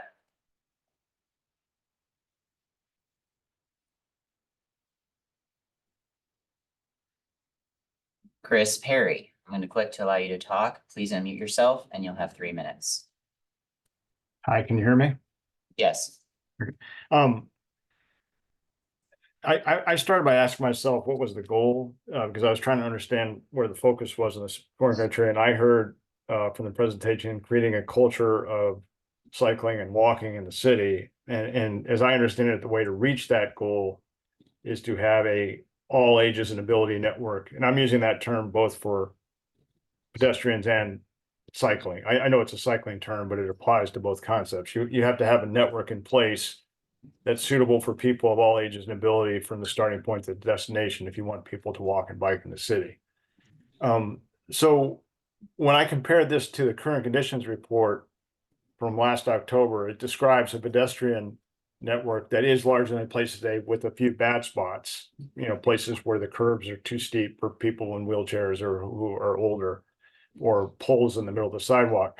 So a fixing the bad spot approach, which this scoring criteria is aligned with that goal of fixing the bad spots in the network. The problem is on the cycling side of the equation, the current conditions report describes basically a non-existent AAA network today. We have these isolated segments that meet AAA criteria, but they're not connected together. And there's a lot of communities that aren't connected to the segments we do have. There's a lot of communities that don't have a AAA path to the Stevens Creek Trail or the Permanente Creek Trail, or they won't have a AAA path to the California Pilot Street project that we just spent so much time talking about. So if we have these disjointed segments that aren't woven together, it's going to be awfully hard to convince people to go out cycling instead of riding their cars. And so I was disappointed that only 7.5 out of the 100 points was towards the network. It seems like that ought to have a much higher priority. The one example I mentioned in my comment letter was in the Safe Routes to Schools maps. I know that there are segments on those routes that we're coding to a level of stress that's higher than bicycle level of traffic stress 1 today. If it's 2 or higher, this is not an all in ages and ability portion. That seems like a critical break in the AAA network that has to be addressed right away. But under the current criteria, scoring criteria, that's only worth 7.5 points if it's more than a quarter mile from the school. And so I would ask, is it really the case that we care more about, say, biodiversity, which is 10 points, than fixing a gap in the safe routes to school network where we want children biking to school that doesn't meet AAA criteria today? It just seems like a very, very low emphasis was given to the AAA network, and something more should be done there. Thank you.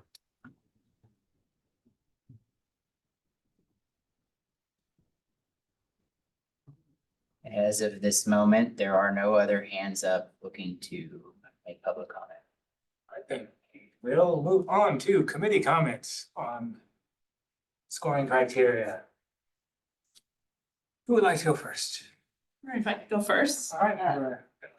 Member Fenwick here. I just, I am one of those members on the AT PAC, so I have seen this before and given my input. So I do want to summarize a couple of comments I gave before, also for this committee. And also, I don't believe I saw that written public comment from a Chris Perry in my packet, but it was there. Okay, I must have looked up, I missed it, so I'll go take a look. I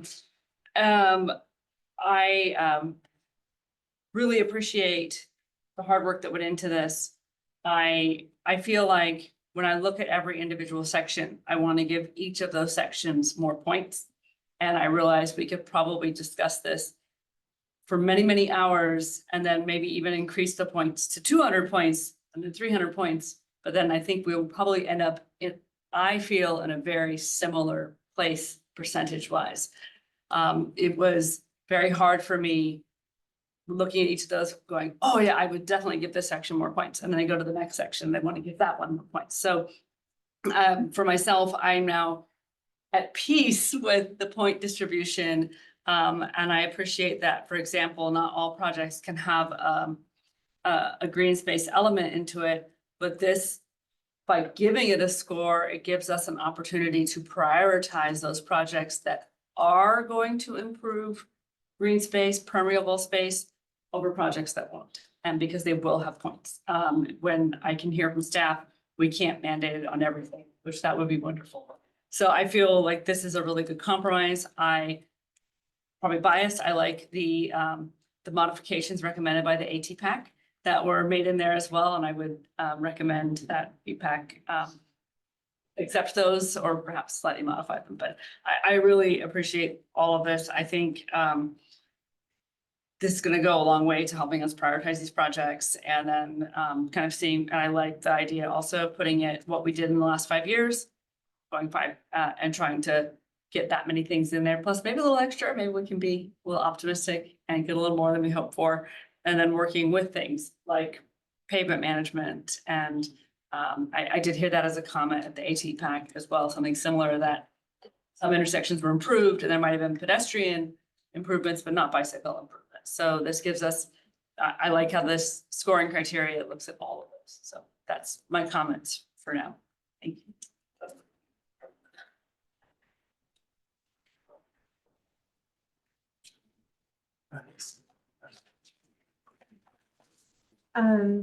Yeah, so, and if we could bring up the old, no, We can. okay, I can keep talking Yes, while thank you you. do that. So I'll start, I have like an overall opinion, but then I have specific suggestions. In the old bike master plan, there, the points only sum to 13. But there was 2 points if the project directly connects to schools or is on the school's suggested routes to schools map within a half mile of the school. Or 1 point connects to a bikeway that directly connects to a school and is located within half a mile of the school, or is on the school's suggested routes to school map and is more than a half mile from the school. I think this old criterion better captures, I think, also what Chris Perry was mentioned in the public comment that we need to address gaps in the safe routes to school network, and limiting it to walking distance to school does not do the safe routes to school justice. And I think that this is important, not just because kids need to get to school, but also because that's where they form their friendships. And this means that they will be able to go to their friend's house. And so I think it was section 4.2, is that it? Okay, and then there was, is this the, I believe this is the pedestrian master plan. that's the pedestrian one. Sorry, this one was from the bike master plan. Bikes master But in plan. the pedestrian master plan, there was also something which I feel was good, which was that at the end of the criteria, they had 105 points. But at the end, I believe there are 10 points for implementability. So I feel that even though staff is very able to evaluate, what is likely to get funded, there we go, implementation. And can shuffle things accordingly.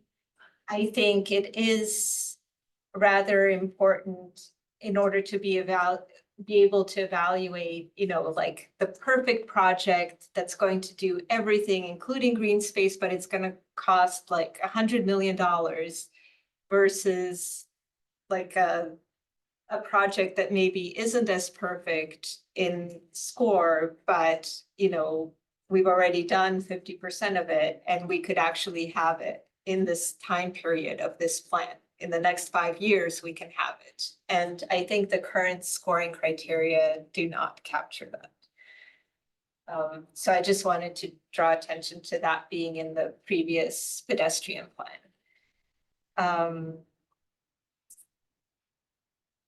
Okay, so I think if we could look at the bike plan. This is the page 90 that you referenced. Is this the correct page?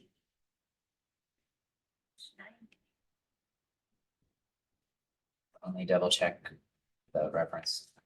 I'm sorry, I'll shoot, I probably lost my.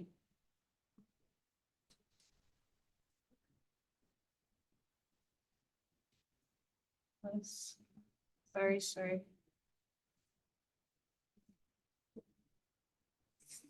You like the reference 99. criteria to Chris? This is my fault, page 98. Shoot, it looks so different. For me, page 99, the one in the lower right, is the prioritization criteria table. Yes, okay. Page 99. Great, okay.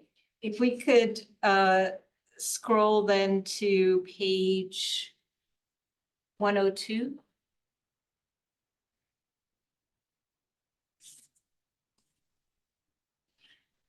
Okay, this is a map. So this is the 2015 plan that. Okay, so there's a bunch of good projects, like I think the title of the thing is recommended priority projects map. We have like full-time bike lanes on Middlefield. We have class 4 bike lanes on Rengstorff and class 4 bike lanes on Moffett. And, there's like improvements on Dana Street. There's hardly anything on here that I would argue against, except that we've gotten almost none of this in 9 years. So I guess what I wish that, okay, I guess I feel like the scoring criteria are a little bit of a red herring. It lets us feel like we're, moving things along when we prioritized before, or someone prioritized before and gave us a very reasonable project list that we didn't get. And so I don't know if it matters if something is 5 points or 7.5 points. I think what matters is that we get things done. So it would be nice, if not for BPAC, then at some point for council that the plan have a component that figures out how to deliver projects, or that there's some teeth to like the projects not happening. I know there's like no look back in the prior point, but I don't know, like, I'm not sure we should reprioritize again, because I think it would be different if, say, like we knocked off the top 5 projects previously, and now we're like, okay, now it's time to reprioritize because we've done the important stuff, and now like, let's make sure that the remainder is what we should be doing. Also, like from the public comment, we have this piecemeal approach that I know like a lot of knowledge and strategy goes into, but I don't think it safeguards us against prioritizing projects that are very expensive that won't be built for 10 years. Like, what if instead of like prioritizing projects, we said, and the top one is going to be 100 million. What if we just ask, what can we build for, say, 30 million and X hours of staff time? Like, we kind of know where the problem, yes, we get an even better picture if we like take community input and if we have better scoring criteria, but I wouldn't say that the prior projects like ignored equity priority communities. I think they touched on them as well. We just didn't do them. So it would just be nice if we had more of a network approach and an approach that said, where are we going to be at the end, rather than being like, we're going to prioritize and we're going to do best effort and then we'll see what happens. I don't think I'm making more sense. I think, if we want to lead in this area, we need to recognize that we're way behind where we should be to enable mode shift to reduce greenhouse gas emissions and to make active transportation safe. And so I know you just want feedback on the scoring criteria, but I don't know that they're the right question to ask. But so for the concrete things, it was changing the safe routes to school to assign points to things that are on the safe routes, partial points, no matter the distance. For safety, rather than duplicating the Vision Zero or local road safety plan, adopt those in to make things consistent. And then I do think, I think I was misunderstood. I wasn't saying that every street should be made a green complete street. I was just saying that an attempt should be made, and that I'm not sure it makes sense to assign points, but rather I think those points could go into network connectivity, and staff is very knowledgeable about, where green treatments are feasible, whether for financial or for kind of right of way with reasons. Sorry, I think that's it. I want to say maybe at the end, because sometimes when I start off with like, I'm so glad about everything that's going on, then that's the thing that gets written in the minutes. So I am really glad about stuff that's going on, but I do think we need to have a very serious plan for getting things done. Thanks. Thank you. Member Kuzic. Yeah, I wanted to, well, I'll do my comments, but I just wanted to ask staff in particular about the question of how we manage project feasibility and costs is there a particular plan for how to feed that into actually choosing what projects to do first? Like if we have a $10 million project that scores really high and 10 $1 million projects that individually score lower, but maybe if you took them to aggregate, you would consider them as scoring high. Has there been any thought to how to approach that situation? Or similarly on non-monetary things, where it's like, oh, this will take a bunch of staff time, this would be less staff time. In order for us to create cost estimates that could be used in the situation you just described, you can look at the things up there. We would have to know a cost estimate and the typical cross section for every single roadway that's being suggested in the plan. And you can remember, in this plan, there are maybe 150, there are a lot of numbers. So that would wind up being a significant portion of our budget for this project and is not scoped for that. And you would receive less of other types of planning items if we were to produce a cost estimate for every possible project. We will be producing a cost estimate, sorry, for our priority projects so that this information will be readily available during the CIP process. One thing I should say about that CIP process is it's very different from every 2 years. As you guys know, this one, we're seeing less revenue. So other years, we've seen more revenue. So those decisions aren't always the same. So the theory of this is then that this will give us a priorities that are reasonably comparable across scopes of projects. Like there won't be like one project that's revamp every single road in the city and then one project that's redo this one little corner. Because that would probably break the prioritization criteria. But they're close enough that we'll get the list of projects we think are high priorities. There'll be a bit more than we think you do in 5 years to sort of what you were saying. Yes. And then those will all have cost estimates done at some point so that we can then come back and decide, okay, which ones are we actually doing first? Yes, and that at some point is during this process, Yeah. but after we have identified our top projects. Okay. Okay.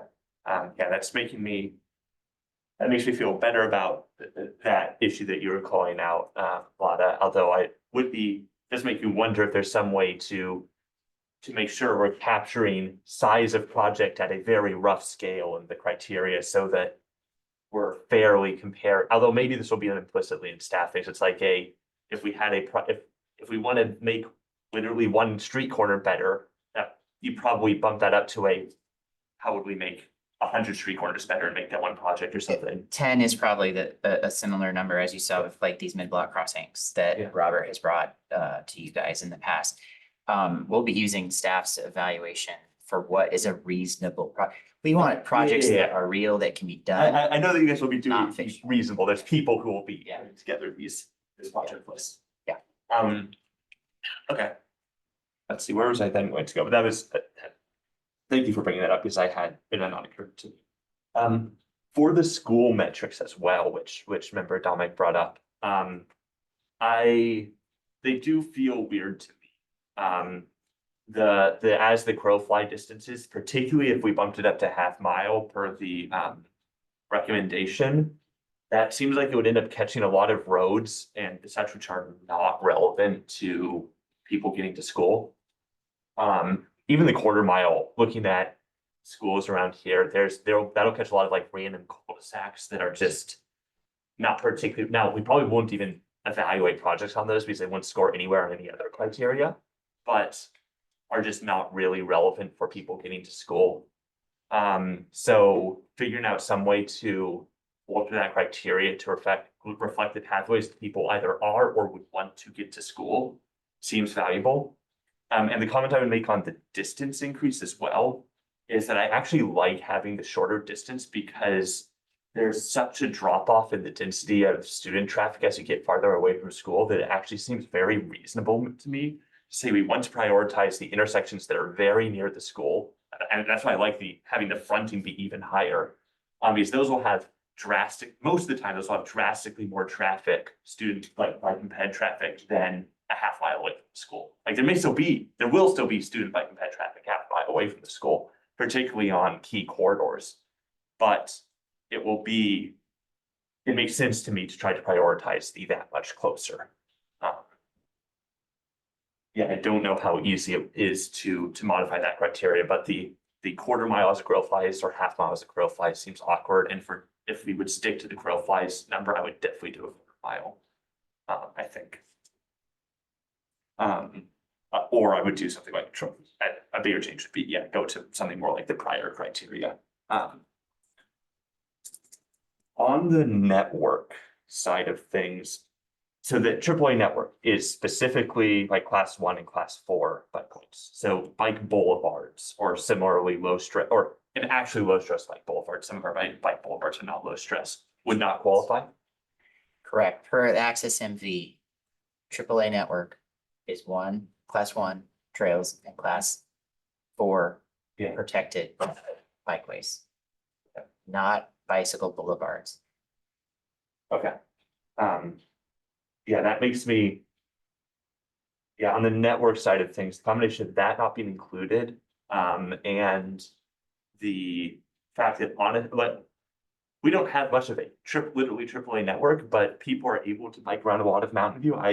I'm reasonably happy with the existing network criteria. I think if we tried to increase its priority, I would want to try to refine the criteria to include maybe at a lesser priority in some way, like boulevards, but I think at some level we'll end up with a reasonable prioritization either way. And I realize I should ask. Does staff have any thoughts on the school criteria? In terms of whether any of the suggestions might drastically increase the complexity of the criteria or the such? Those suggestions you just made? Yeah. The Safe Routes to School network is incredibly dense, almost like every other road is a safe route to school. And so it wouldn't serve to use that as a Would a evaluation criteria. within a half mile or quarter mile of school and on the Safe Routes to School network be useful? Because to my mind, that would like eliminate the random cul-de-sacs or the such that are not part of the network. That would increase the selectability, the difficultness to select it. Oh my God, Rhea, help me out. It makes it harder to select, more selective. It would make it more selective. If we had that, and if that's your goal, then that would be achieved. I haven't looked at the Safe Routes to School network recently, so I don't know if it does a poor job of omitting routes that we would want to see improved. That are like right now not on the Safe Routes to School because they're not safe, but I think.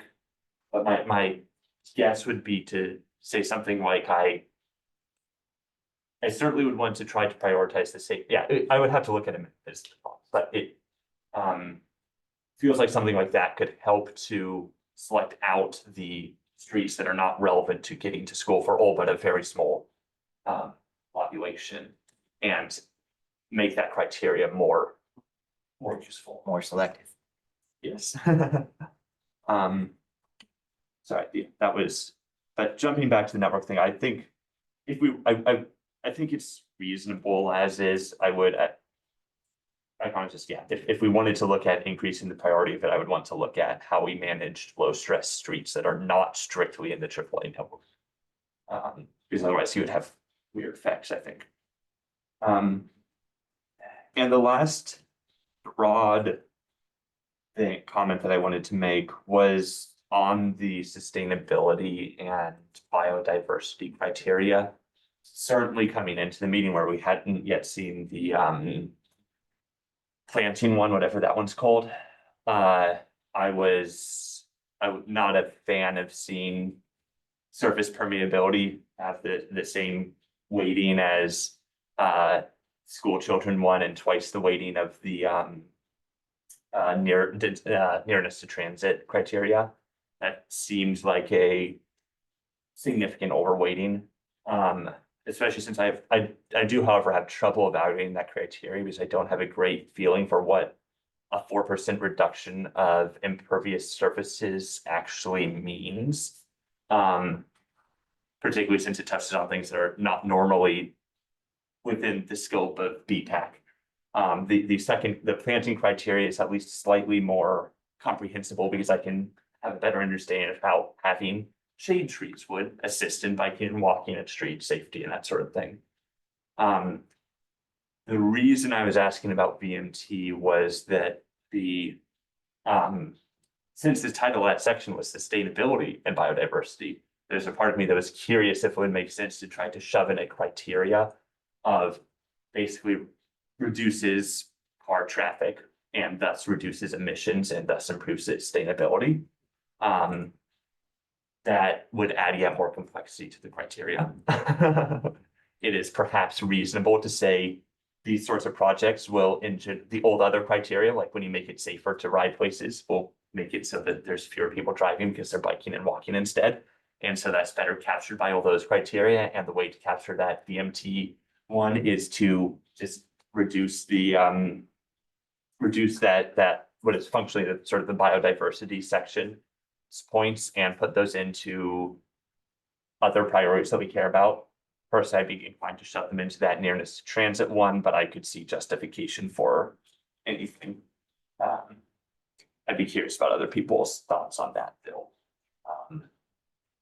And I actually do, sort of perhaps contrary to Member Dominick's comments, I actually do like having the priorities called out here. I think that helps make the trade-offs clearer. I would not want to just say, oh, all projects are going to have elements to the greatest degree possible because I want the trade-off to be exposed. I want to see, oh, we're choosing to do this project rather than this one because it's more cost effective, because it has fewer green trees elements, and so we can put more of that into safety or something.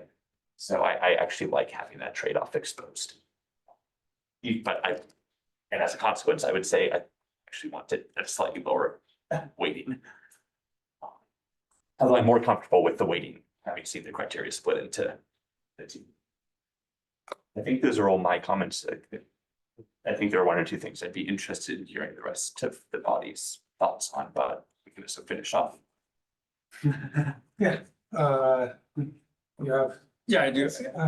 So I think in general, my comments relate to the criteria, hopefully stop projects that shouldn't be done from being done. We have more good projects than we likely have funds for, so it's stopping anything that we don't have, don't have significant benefits from is goal number one. The other area, and like say implementability, whether you call that or bang for the buck or whatever, should help us of those good projects, hopefully decide what we may have, be more opportunistic and move first. The general criterion, I think James alluded to this, is, automobile vehicle miles traveled converted would be the ultimate criteria. We don't have those models. And that implies safety, it includes, all ages and ability, it implies the density of population, and particular high, commute hour trips that really impact quality of life would be the most important to convert. The specific areas, I guess, that I'm a little concerned with is the emphasis on starting and endpoints versus overall trips. So trips that don't originate in a low-income census tract, for instance, could have a number of low-income people using those aspects of routes, even though the endpoint's in a high-income area because that's where their employer is. I met several people, my commutes to work that worked at car washes. They were low-income people coming from East Palo Alto, riding all the way through Palo Alto into automobile shops and car washes in Mountain View. Those are, I think they wouldn't show up in a Mountain View low-income census tract. They wouldn't show up in a Palo Alto one, but they're making trips that have significant mileage to get to employment, which is an important trip. So I don't think we've captured that well enough, and a little bit kind of modest comments even on schools, but I don't have a better way to do that at this point. So I think the only specific criteria I'd say is, irrigated ground cover is not too important to me. I would rather see that go from 2.5 down to 1 or drop and just in favor of trees that may eventually not need irrigation that can tap into groundwater. I think, irrigated ground cover sustainability is questionable. It may look nice and green, but lawn's an example of that. May not be appropriate. So I think, we have to get serious about carbon reduction and sustainability overall. I think having this criteria brings us closer. And what I'd like to see, we're probably not knowledgeable enough yet. There are my general comments is implementing and bang for the buck. Making sure we can comprehend trips and not just starter endpoints. And then looking at converting single vehicle and automobile trips. Thank you. May I ask Member Barton, or I guess Vice Chair Barton, a clarifying question about one of his comments? Yes. I didn't understand your comment about irrigation. I didn't see that in the scoring criteria. I saw permeable, which just means Criteria. like not asphalt. Yeah, I was looking at the ground cover. I don't think there was, The green space, I think he's referring to the fact that if it's more than 5 feet, you put trees, there was partial credit for less than 5 feet. And he's, oh, so like what would we put? Yeah, an irrigated parking There's the strip. criteria. yes, I mean, but is Findable any of space. that? But not necessarily something that would have. Okay, so would, may have irrigation. Yes, yeah, it's not required, but I'm just saying, I'm thinking irrigated parking strips don't really seem to be that great for sustainability. But we saw in North Bay Shore, they have those rain garden type. Yeah, swales and Yeah, yeah. natural plantings are Yeah. fine. But I could see, annual flower beds qualifying to move a trip up under that criteria. Yeah, but what do you think the city's gonna Yes. Actually, maybe a clarifying question around that point. It came up in the AT PAC meeting. I believe there is another like city plan that dictates what can and cannot be done. Like, I think if they want to say, we're gonna put grass on this strip, I think that would, there's another plan that would say no. Is that What? correct? I Or wouldn't some- well, say we it don't- says no. We don't know what the answer is, but Yeah. it's dictated by another plan. This plan creates space, the other plan fills it in. And the other plan is the biodiversity strategy. Thank you. Yeah, so I guess I like the emphasis on trees. I'm not as concerned about the space explicitly. I assume we will try and every project should have it. Getting extra points wasn't so important to me. Thank you. Thank you for that clarification. Appreciate it. and I prepared some slides to show. I have them, I'll get them. So we'll, Yeah. we'll show them. I think some of the stuff has been answered. But I did also wanna say. Wait, remember Dominic also already brought this one up about San Francisco. I'll talk about that in a minute. So this actually, with the clarifying questions you already showed me, I was gonna say you can get the data more granular. You got census tracts on the left and the right as block group, but the clarifying questions map seems like you're already using the block group granularity of the data. So that's what I was gonna suggest. Good on you. That could say, more granular data is always better. So go ahead and move to the next slide.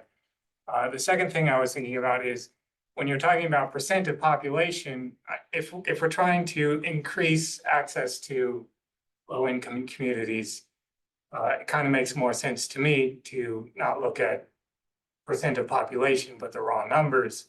So this map is using the area. So this is instead of percent of population, this is per acre. I get tracked on the left and block group on the right. I think this more accurately represents where in the city most of the lower income residents are. But as you already mentioned, the prior metric is the one that's tied to the funding. So maybe we still go with that one, even though I think this one might be a better one. Anyway, so those are my pretty maps. And then the third thing is, this is a data source. So this is in regard to key destinations. This is a data source. This is from AEI.org, the walkable oriented development map. But this is basically overlapping isochrones. So this is actual, they did the actual walkable network analysis, probably not as good as we could do with the city and knowing exactly where everything is, but probably just using the street network. But to look at overlapping, so these areas have at least 6 of what they thought are key destinations within a 10-minute walk. So unfortunately, if we use this data source, we've got to go with what they call the key destinations, which is grocery store, restaurant, cafe, bar, pharmacy, or hardware store. So there's advantages and disadvantages. What I like about it is they use the actual kind of isochrone walk calculation, and also it talks about overlapping, right? So with the criteria that you have, it's a kind of a Boolean yes or no. Does it go to a key destination? Does not. Kind of places that have more key destination densities are going to be more useful. So I thought and if you look at it, it kind of does show like, it's more like where the commercial areas of the city are. But yeah, these are the places that are more destination oriented. You kind of miss some of the schools and some of the parks. But other than that, I think it's pretty good. So I wanted to present that as an option to include maybe with or instead of the key destinations metric. And I had the same thought as Member Adamic about using the Safe Routes to School map in conjunction for the longer, right? So like your short 10-minute walk for kids that are walking should just be going to school. That makes perfect sense. But we also want to capture the kids biking and kind of what Member Kuzmal said, captures my thinking a bit, but also we don't have Safe Routes to School data for the non-public schools. That is correct? Not yet. In terms of the mode share, is that what you're saying? No, do we have Safe Routes to School, for example, to St. Joseph School or St. Francis High School or the other non-public schools? We have drafts, but we haven't vetted them with those parent communities. Okay, but it still could theoretically be used? Yeah, potentially. Okay, and in regards to what Member Kuzmal said, there are places where the Safe Routes to School does kind of go around. For example, if you live in Shoreline West and you're going to Graham, instead of going along Miramonte, they route you through over to Castro. So Miramonte improvements under this metric would not show up. Yeah, that's what makes me nervous about straight up using Safe Routes to School. But So that's a good point. And yeah, so I'm not exactly sure what to do about that. Yes. So just the previous wording was directly connects to schools, which Miramonte, one could argue, sort of does, or is on the school service. So there were ors in the previous thing that I think could alleviate. Well, there was something also about like connecting to a network, right? So if it connects to a network that connects to the school and is within a mile or a half mile, that maybe would work. Because like, for example, we have improvements planned on Miramonte. And then if we get the northern section of Miramonte, that would connect to that existing network and therefore meet the criteria. What I'll also say is that once you get down to the quarter mile radius, Mhm. you're so close to the school, so there's actually fewer of those jogs just from scrolling through the Safe Routes to School maps. Like Miramonte and Shoreline is more than a quarter mile from Graham. Yeah. So at that point, if you're prioritizing those places that are really close to the schools, which I think would actually be reasonable, Mhm. then some of the oddities in the Safe Routes to School or the like misconnections because this areas need improvement. Yeah. Actually tend to show up less because kids are forced through those regardless. Yeah, but if I can point out that with an or state, like the old thing still did give the most points and separately in the pedestrian plan to things that were really close, but it allowed less points for if you're farther away, but you're on the same run. That's just like. Yeah, I mean, let me pull up the suggested for this item. Yeah, because like if, again, we're talking about mode shift. Kids within a half or a quarter mile of school. It's not about kids within a quarter mile of a school. What my comment was not about the kids with living there. It's about the fact that those intersections, those streets are streets and intersections that almost every child coming from the broader basin will have to go through. So if you make an improvement at those locations, it tends to be very high value. Now, there's some spots where that it's not like a perfect like R squared drop off or whatever, because there will be key choke points that are outside of the immediate radius where like maybe virtually all the children are having to go through a particular intersection that's more than a quarter mile from the school. But as a general rule, I would expect the places very close to the school are the ones that have so many people going through them that a small improvement will affect almost everyone, whereas a small improvement farther out will affect people, will be an improvement, but will affect fewer people most of the time. Yeah. That's the thinking I was applying when mentioning that I actually don't mind the tighter radius. Yeah, I agree with Member Kushmal on that specifically. I like, what I was kind of hearing as a slight modification to this top criteria that is less than a 5-minute walk and on a safe route, and on a route to school or something. But I know, I think I heard your concern that there might be something really close to the school that The other way Get to there. say, the reason to say you don't need that is that like humans are setting up the projects that they're likely to do. I assume will not be evaluating a bunch of projects on cul-de-sacs that would probably score horribly on the rest of the criteria. Like at some level, there will be reasonable thought put into the projects we're getting and scoring. So it doesn't have to, we don't have to guard against every possible. Just to add some nuance to what you're talking about, I believe Middlefield is not a safe route to school. Just a draft. And it's not a suggested route to school, but It is for the area that fronts Crittenden itself. right, let's say over Yes. on the Crossing 85 would not be covered. exactly, but it would be within a quarter mile of a school. Yeah, that's. I'm just putting clarity out there. I'm listening to what you guys have to say. Yeah, I think, well,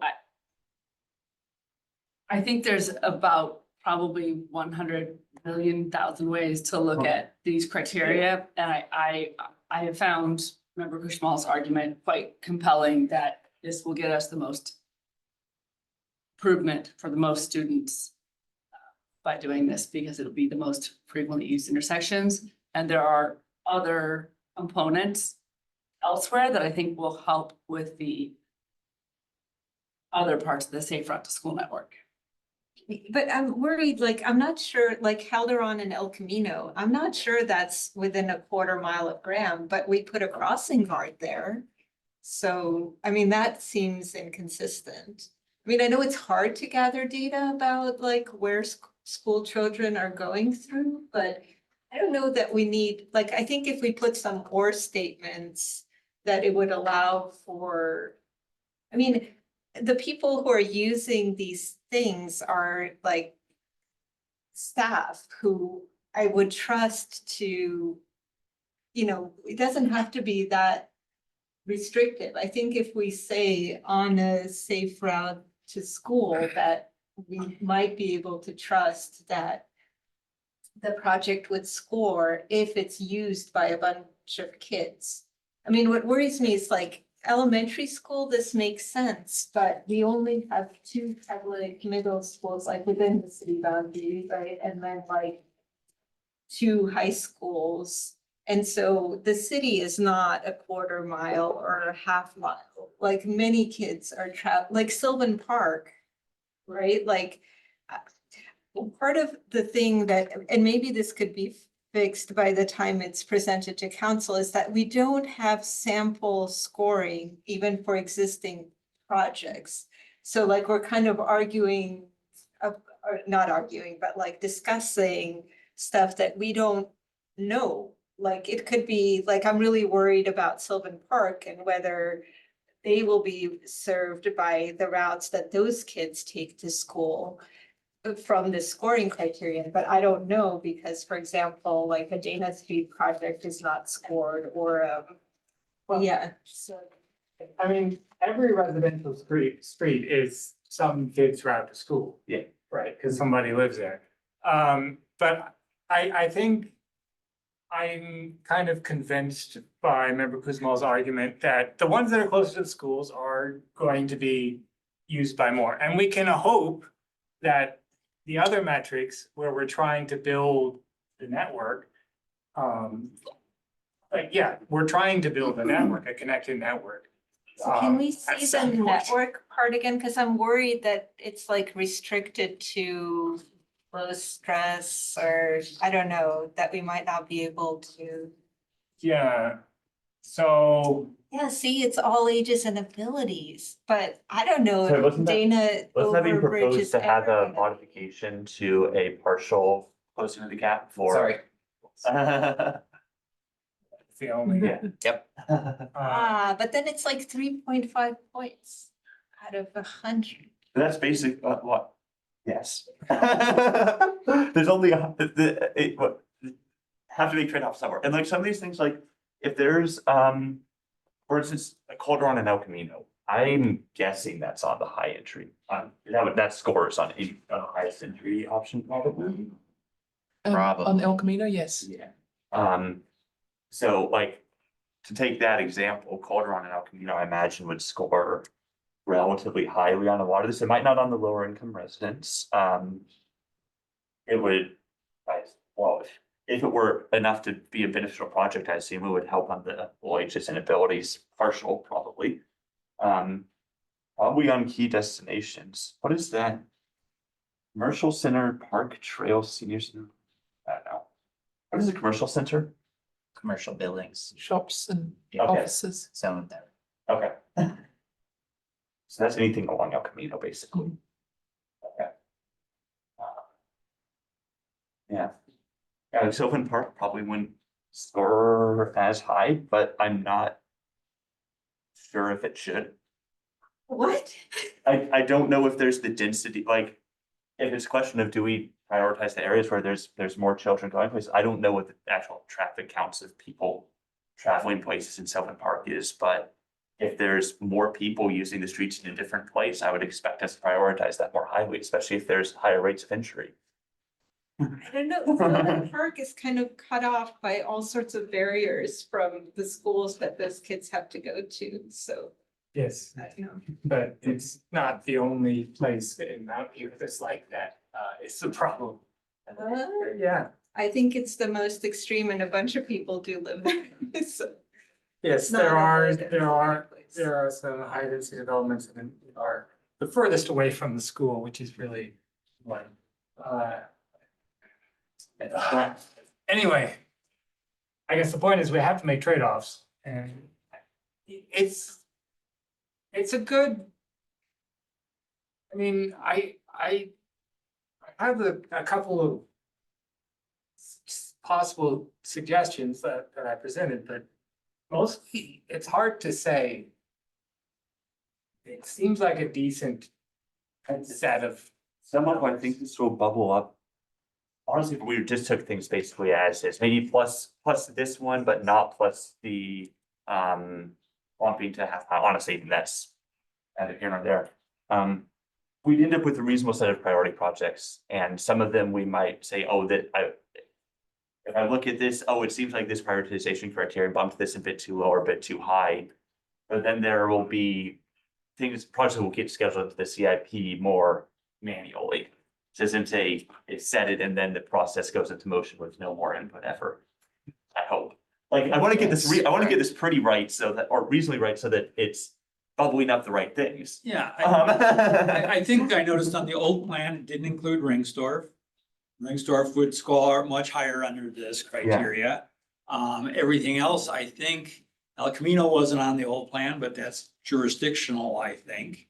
I'm not sure, but it would score pretty high on. Yeah, we're not omitting El Camino or Central Expressway, but it doesn't mean we have say over it. But as you guys have seen, there's definitely partnership, especially with El Camino. Right, and it would score very high on this criteria. So overall, I think it expands the criteria and fills in what we had missed before. I think it does probably prevent projects that shouldn't be done from being done. It may not be perfect at, strictly ordering the top 10 or top 20 or whatever.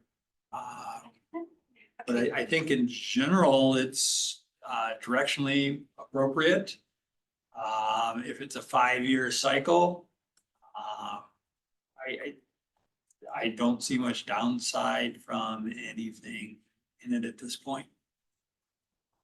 Okay, yes, I would recommend scoring a few sample projects. I think there may be unintended things about this. For example, the proximity to schools. We have a lot of elementary schools. I think most of them are in relatively affluent neighborhoods, just because that's where the land was to build the schools. The exception of Castro. With the exception of Castro, but there are like 7 or 8 others, right? And so if you assign 10 points to things that are close to the elementary schools, you may inadvertently be countering whatever you're getting from the equity category. I think we really need to see projects scored in order to see how this works. Rather than theoretically, this sounds good because it seems to be in the right direction. I don't know. Yes. Can I comment on Yes. that?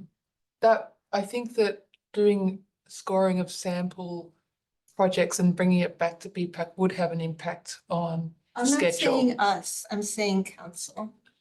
That would still be the case. Yeah.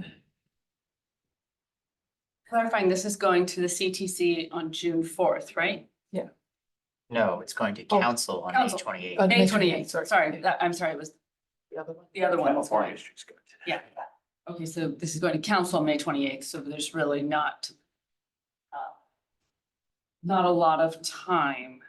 Just five projects. All I'm saying is No we time. have nothing. We have nothing. Just do it. We- It's we like a have grid. I think the maps and whatnot, I think it would actually be nice to have, I guess I don't know if the past high entry network maps are applicable here. This is using slightly different criteria. That one would have actually been nice to have a map of the high entry areas. But that might be. We're using data up to 22, maybe 23. Is it subject to the local safety plan data? No, It's a little bit more recent. yeah, that data stopped to 19. Okay. Yeah,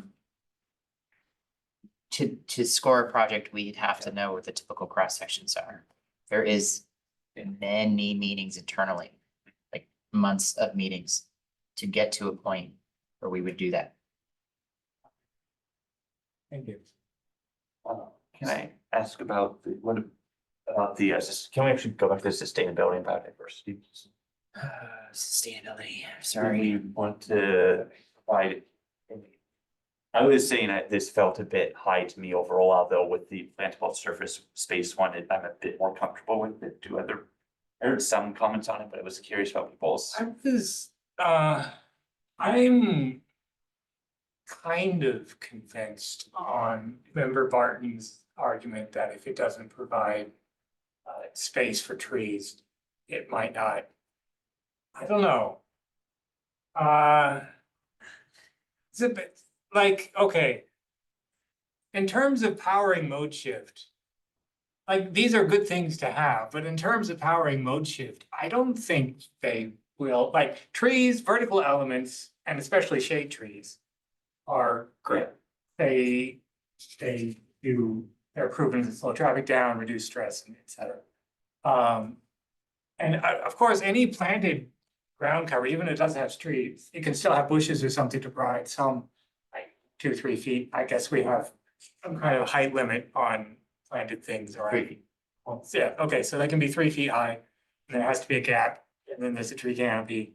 But that's still gonna slow down traffic if it's near the roadway. You know, any vertical element has been shown to reduce traffic, which also reduces stress.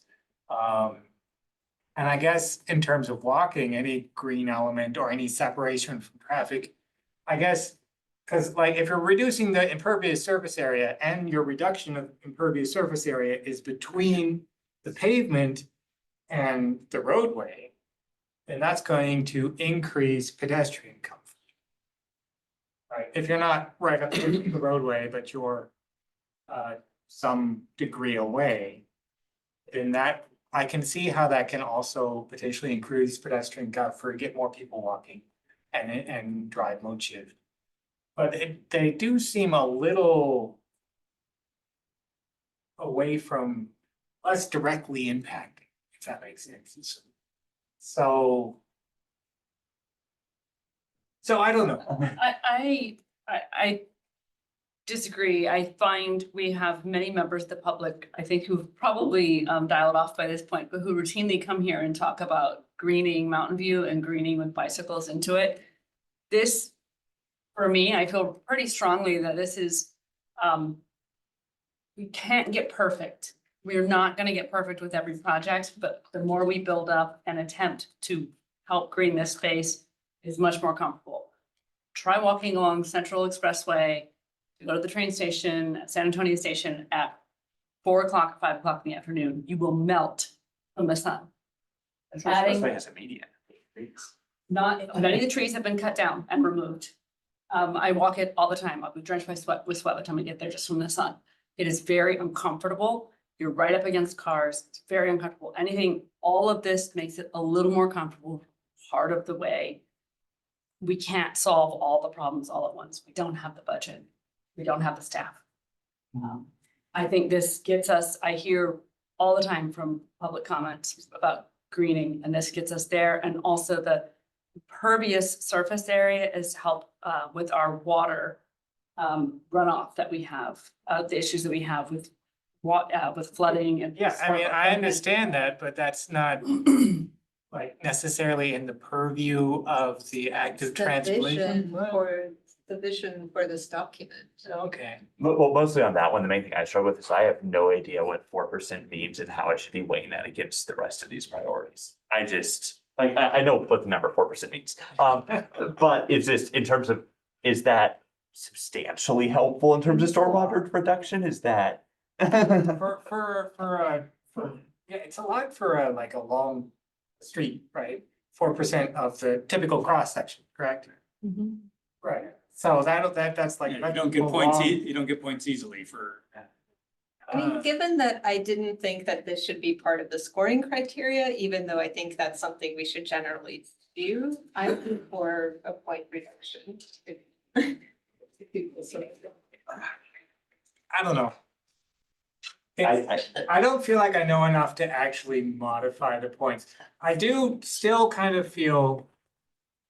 Do you mind to bring up my slides again? I do still kind of feel like the WOD data more accurately represents at least commercial areas than just does it front a commercial area, right? Like this is where the commercial areas are. Sorry, was there a map of the key destinations? No, no, it's Switching not. topics. Sorry, I think we might Yes. have.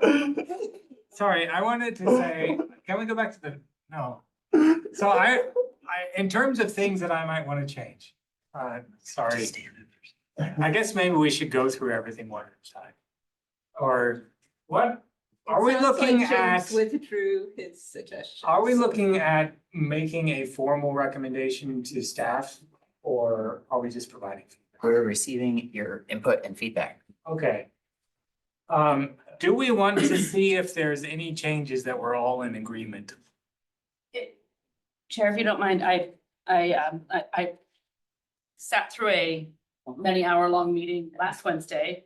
And we did that and ended up where we are, which was not very far from where we began. Yes. And I'm hearing many of the same wonderful points. Mhm. And I don't think any of our points are invalid or bad, but I think what the conclusion that group came to, and I'm still feeling very confident in it, is that this is so much better than what we currently have, and it may not be perfect, but we have an opportunity to revisit in 5 years. Okay. Which is Wait, more what do we often than currently have? plans that have been very out of date and not updated in many years. But why are they bad? I look at those scoring criteria and they seem good. Not specifically from the scoring criteria, the prior plans were separate. And in particularly the pedestrian plan was not revisited for many, many years.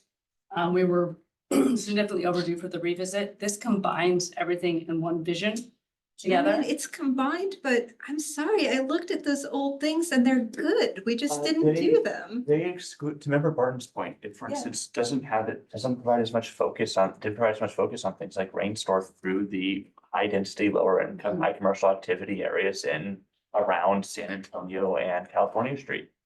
But then how was Ringstorf prioritized before? Was prioritized by the local safety plan. It was prioritized in the bike plan. That's what that map is. No, I don't, it wasn't on the map though. It was on the map. Can we see the map? Maybe I can add something. So Yeah. something with the bicycle transportation plan was that cross sections were not considered. And so there were a lot of elements that were included that, for example, extension of Permanente Creek Trail, which were found to be infeasible, and they didn't consider how much space would be needed and how competing uses of space. And so while there are elements in there, it doesn't account for whether they're actually possible or not.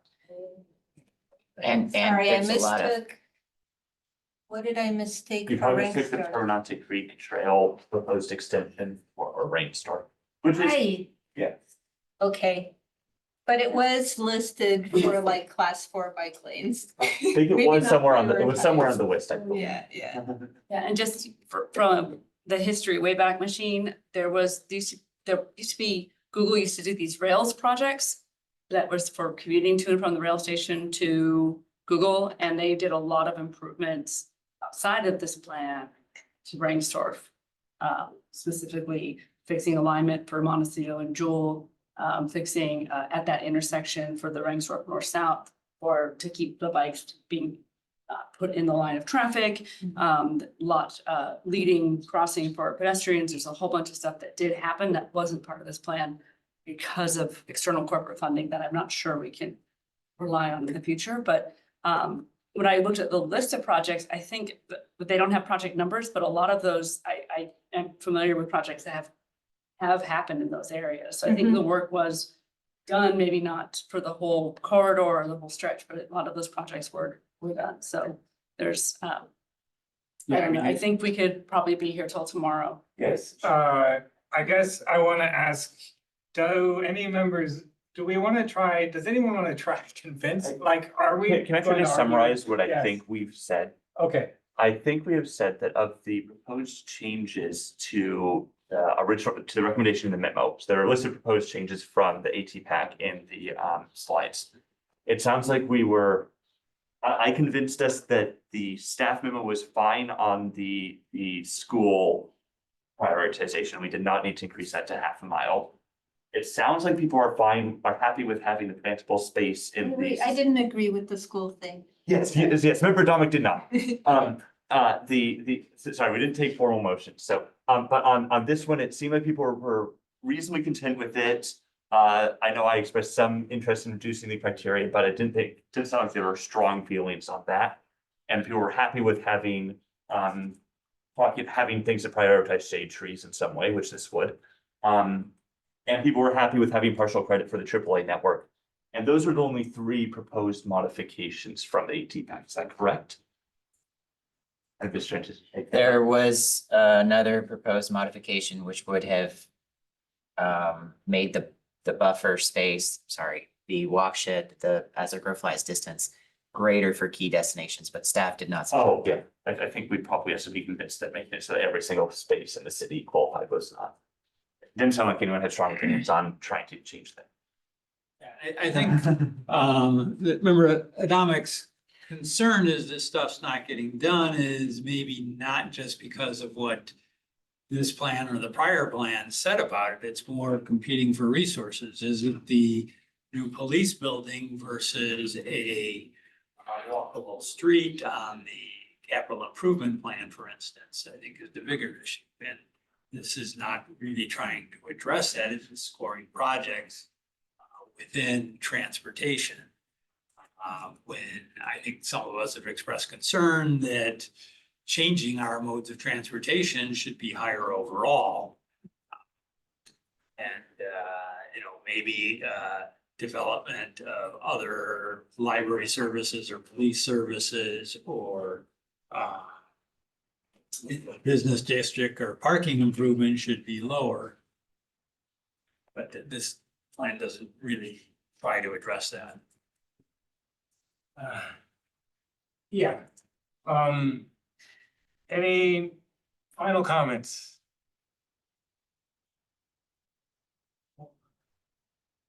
No.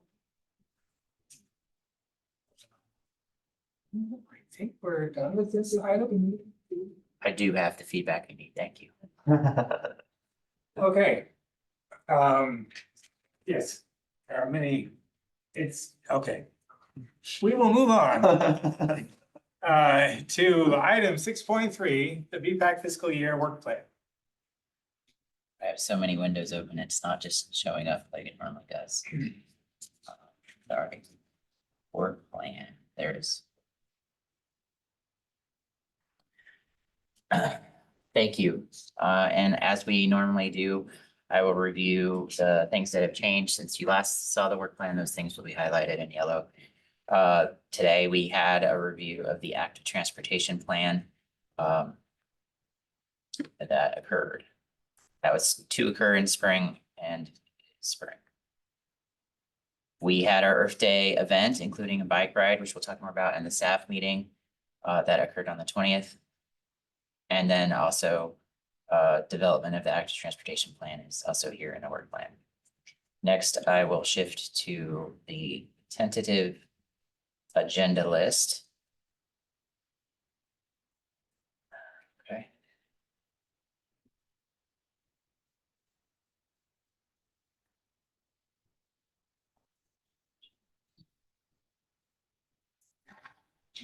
And we see here that the changes were to add the California Street Pilot Project, which you guys heard.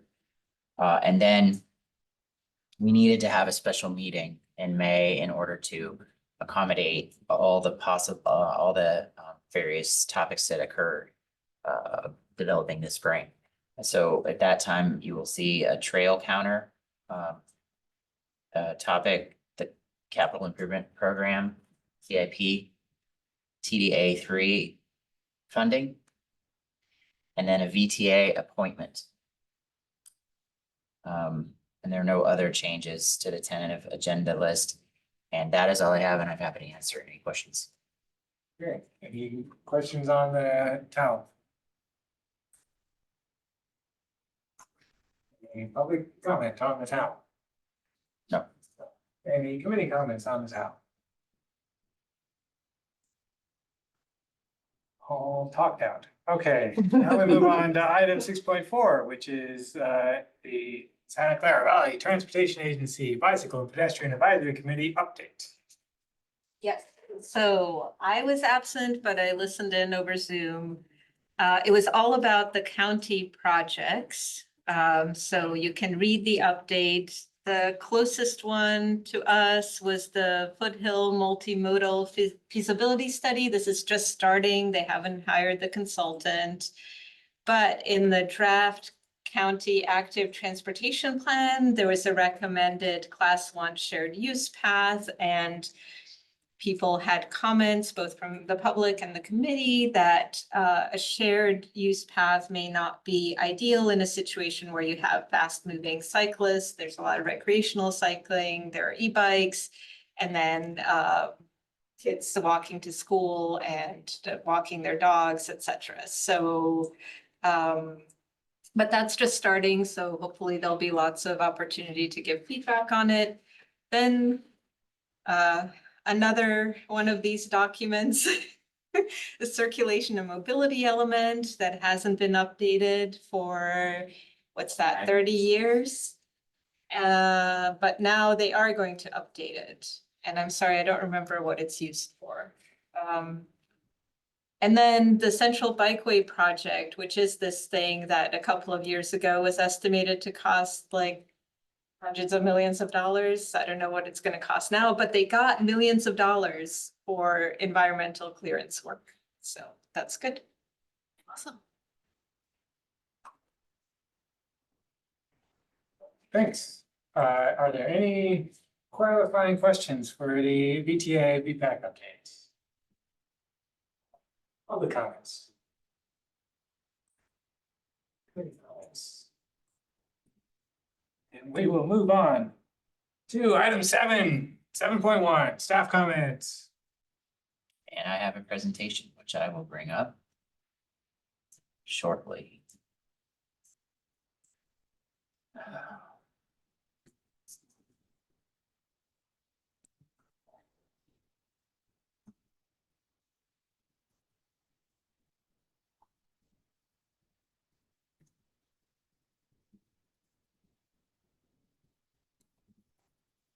All right. So as we normally do, first we'll go over recent developments. And I want to very much highlight new bike-friendly speed humps on Church. I think it's Church Street, sorry. I ride this home every day. I called it the wrong thing. But these bike-friendly speed humps are there to, you know, of course, help slow traffic down for all users of the roadway. But you'll see here that there are, and these are actually for emergency vehicles, so emergency vehicles can get to locations as fast as they possibly can.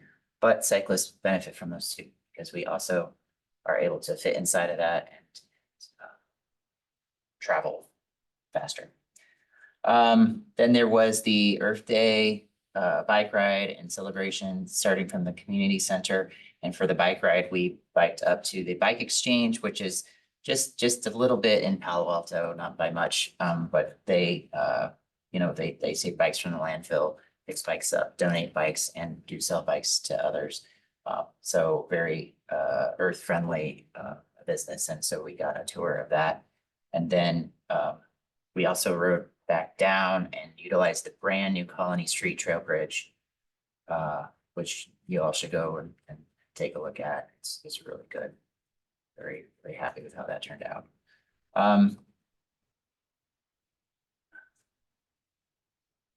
The really exciting development and highlight of my week was getting to walk on what will be the future of the Stephen Street Trail extension south into Sunnyvale and to the high school. So here are some pictures.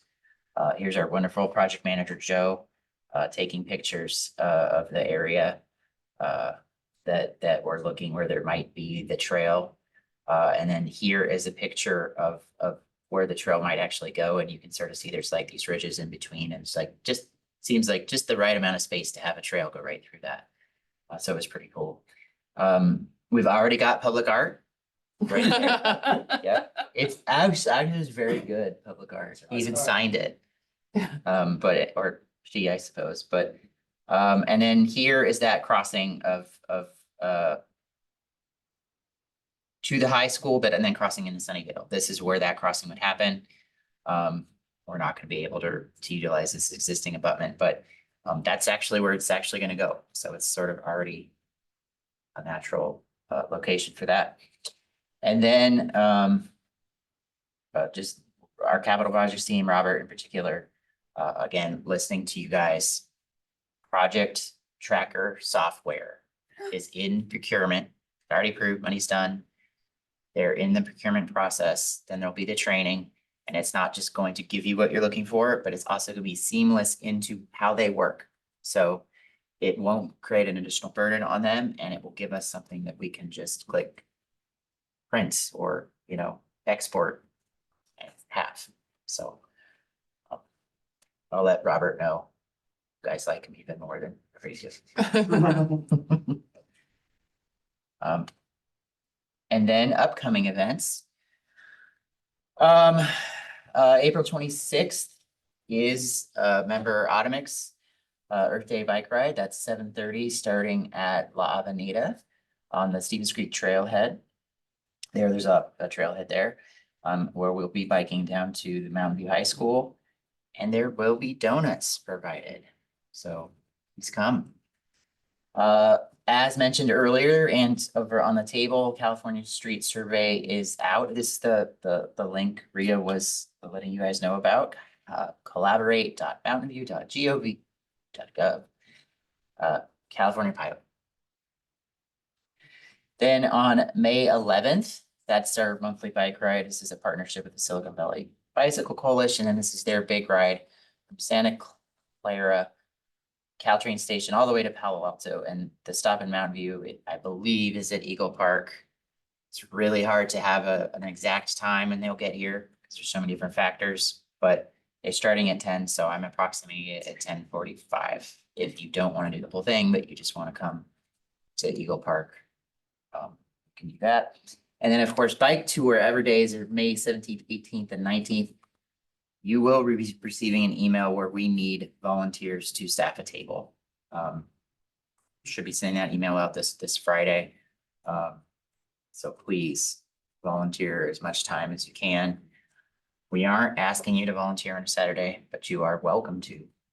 The main ask will be for Thursday and Friday.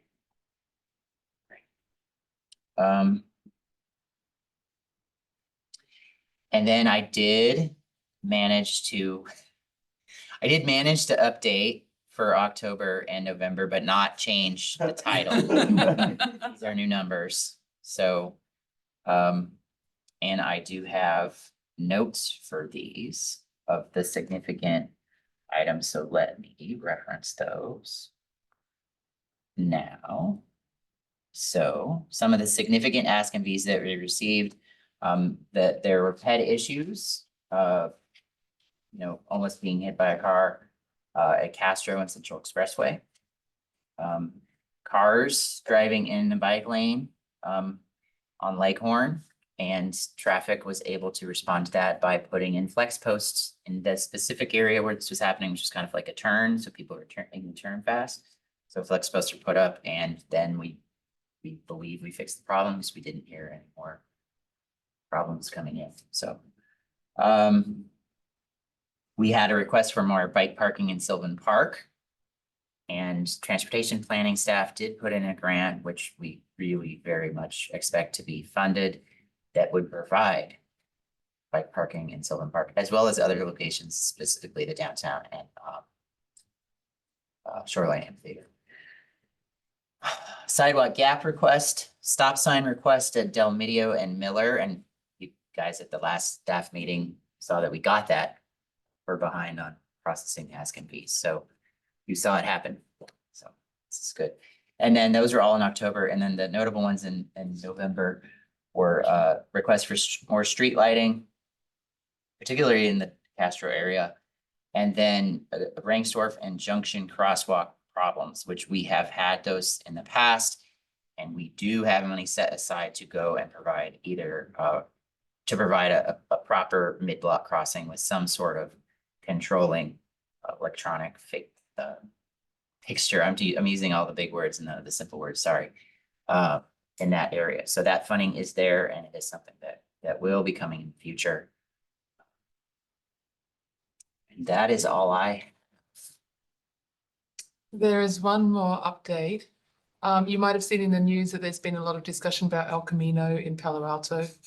Caltrans has been encouraging Palo Alto to pass a resolution to convert parking into bicycle facilities.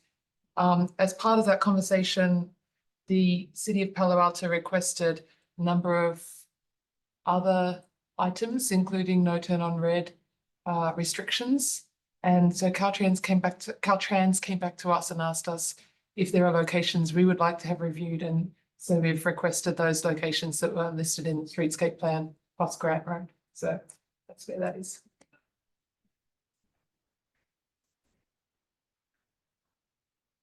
All right. Fantastic. Clarifying questions? Public comment. Any questions? Hold on, public comment. No public comment. Any comments? After the news. Oh, there's a second comment. Yes. I just wanted to thank Ria and Brandon and James that they will join on Friday. You're welcome. Our pleasure.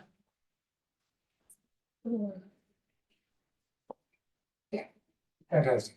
Oh, I did have a clarifying question, actually on that item, sorry, for, how long is the bike ride planned to be? Like It a- depends on where you join. So it's 7:40 meet at La Avenida, but for donuts, it's like 8:05, I think. So yeah, and then it all ends at 8:20. So it's Okay. variable. Yes. All right. Yeah, consider it, consider it. 805 at Sleeper Avenue. Yeah. Off the trail. Yeah. Okay, next is item 7.2, right? Is committee comments, presentations. I don't think we have any. I have some comments, but no presentations. Tell me.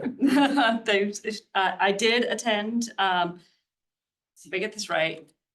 At the request to have a member of the Mountain View BPAC at Senator, or Congress members, I'm sorry, Assembly members, Mark Berman's press conference for AB 2583 to have safer school zones, effectively lowering the speed limit and a few other items around schools and making it enforceable as opposed to time of day. I attended not as a representative of the BPAC, nor representing my employment or anybody else, but I was there and it was really inspiring, and I recommend if there's ever an opportunity again to go. That was at Castlemont Elementary, and they have done some really interesting treatments with flex posts to effectively narrow their intersections around the school to make force people, if I understand correctly, to turn more slowly. And while we were having, of course, this press conference, many people were just rolling through the stop signs right behind Assemblyman Mark Berman. So that was, but if you ever have an opportunity, please take it up. And I represented only myself, but it was a lot of fun. I have also last month I mentioned I liked the how the signalized lights on Castro Ped Mall were for pedestrians. I have since also driven it, and I have found it, the way the lights are and they're synchronizing with pedestrians, moves cars faster too.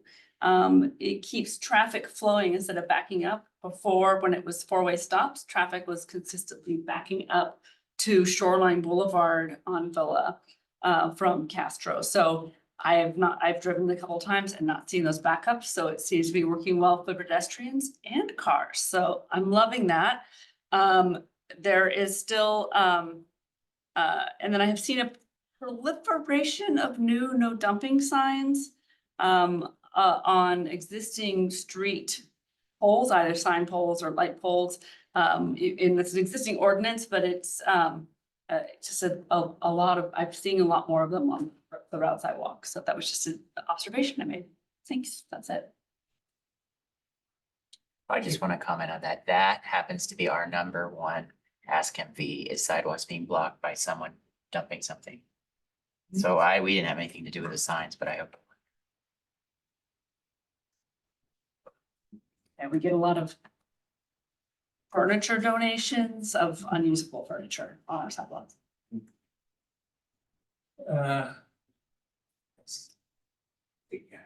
Clarifying questions. Public comment. Any comments? Okay, let's move on to set the date and time for the next meeting, which will be a special May meeting. The date is not TBD, but it says on the agenda. 13th, May 13th, Monday, Alright. 6:30. 6:30 PM, and then we will move on to item 10, which is adjournment. You are all adjourned. Get out of here.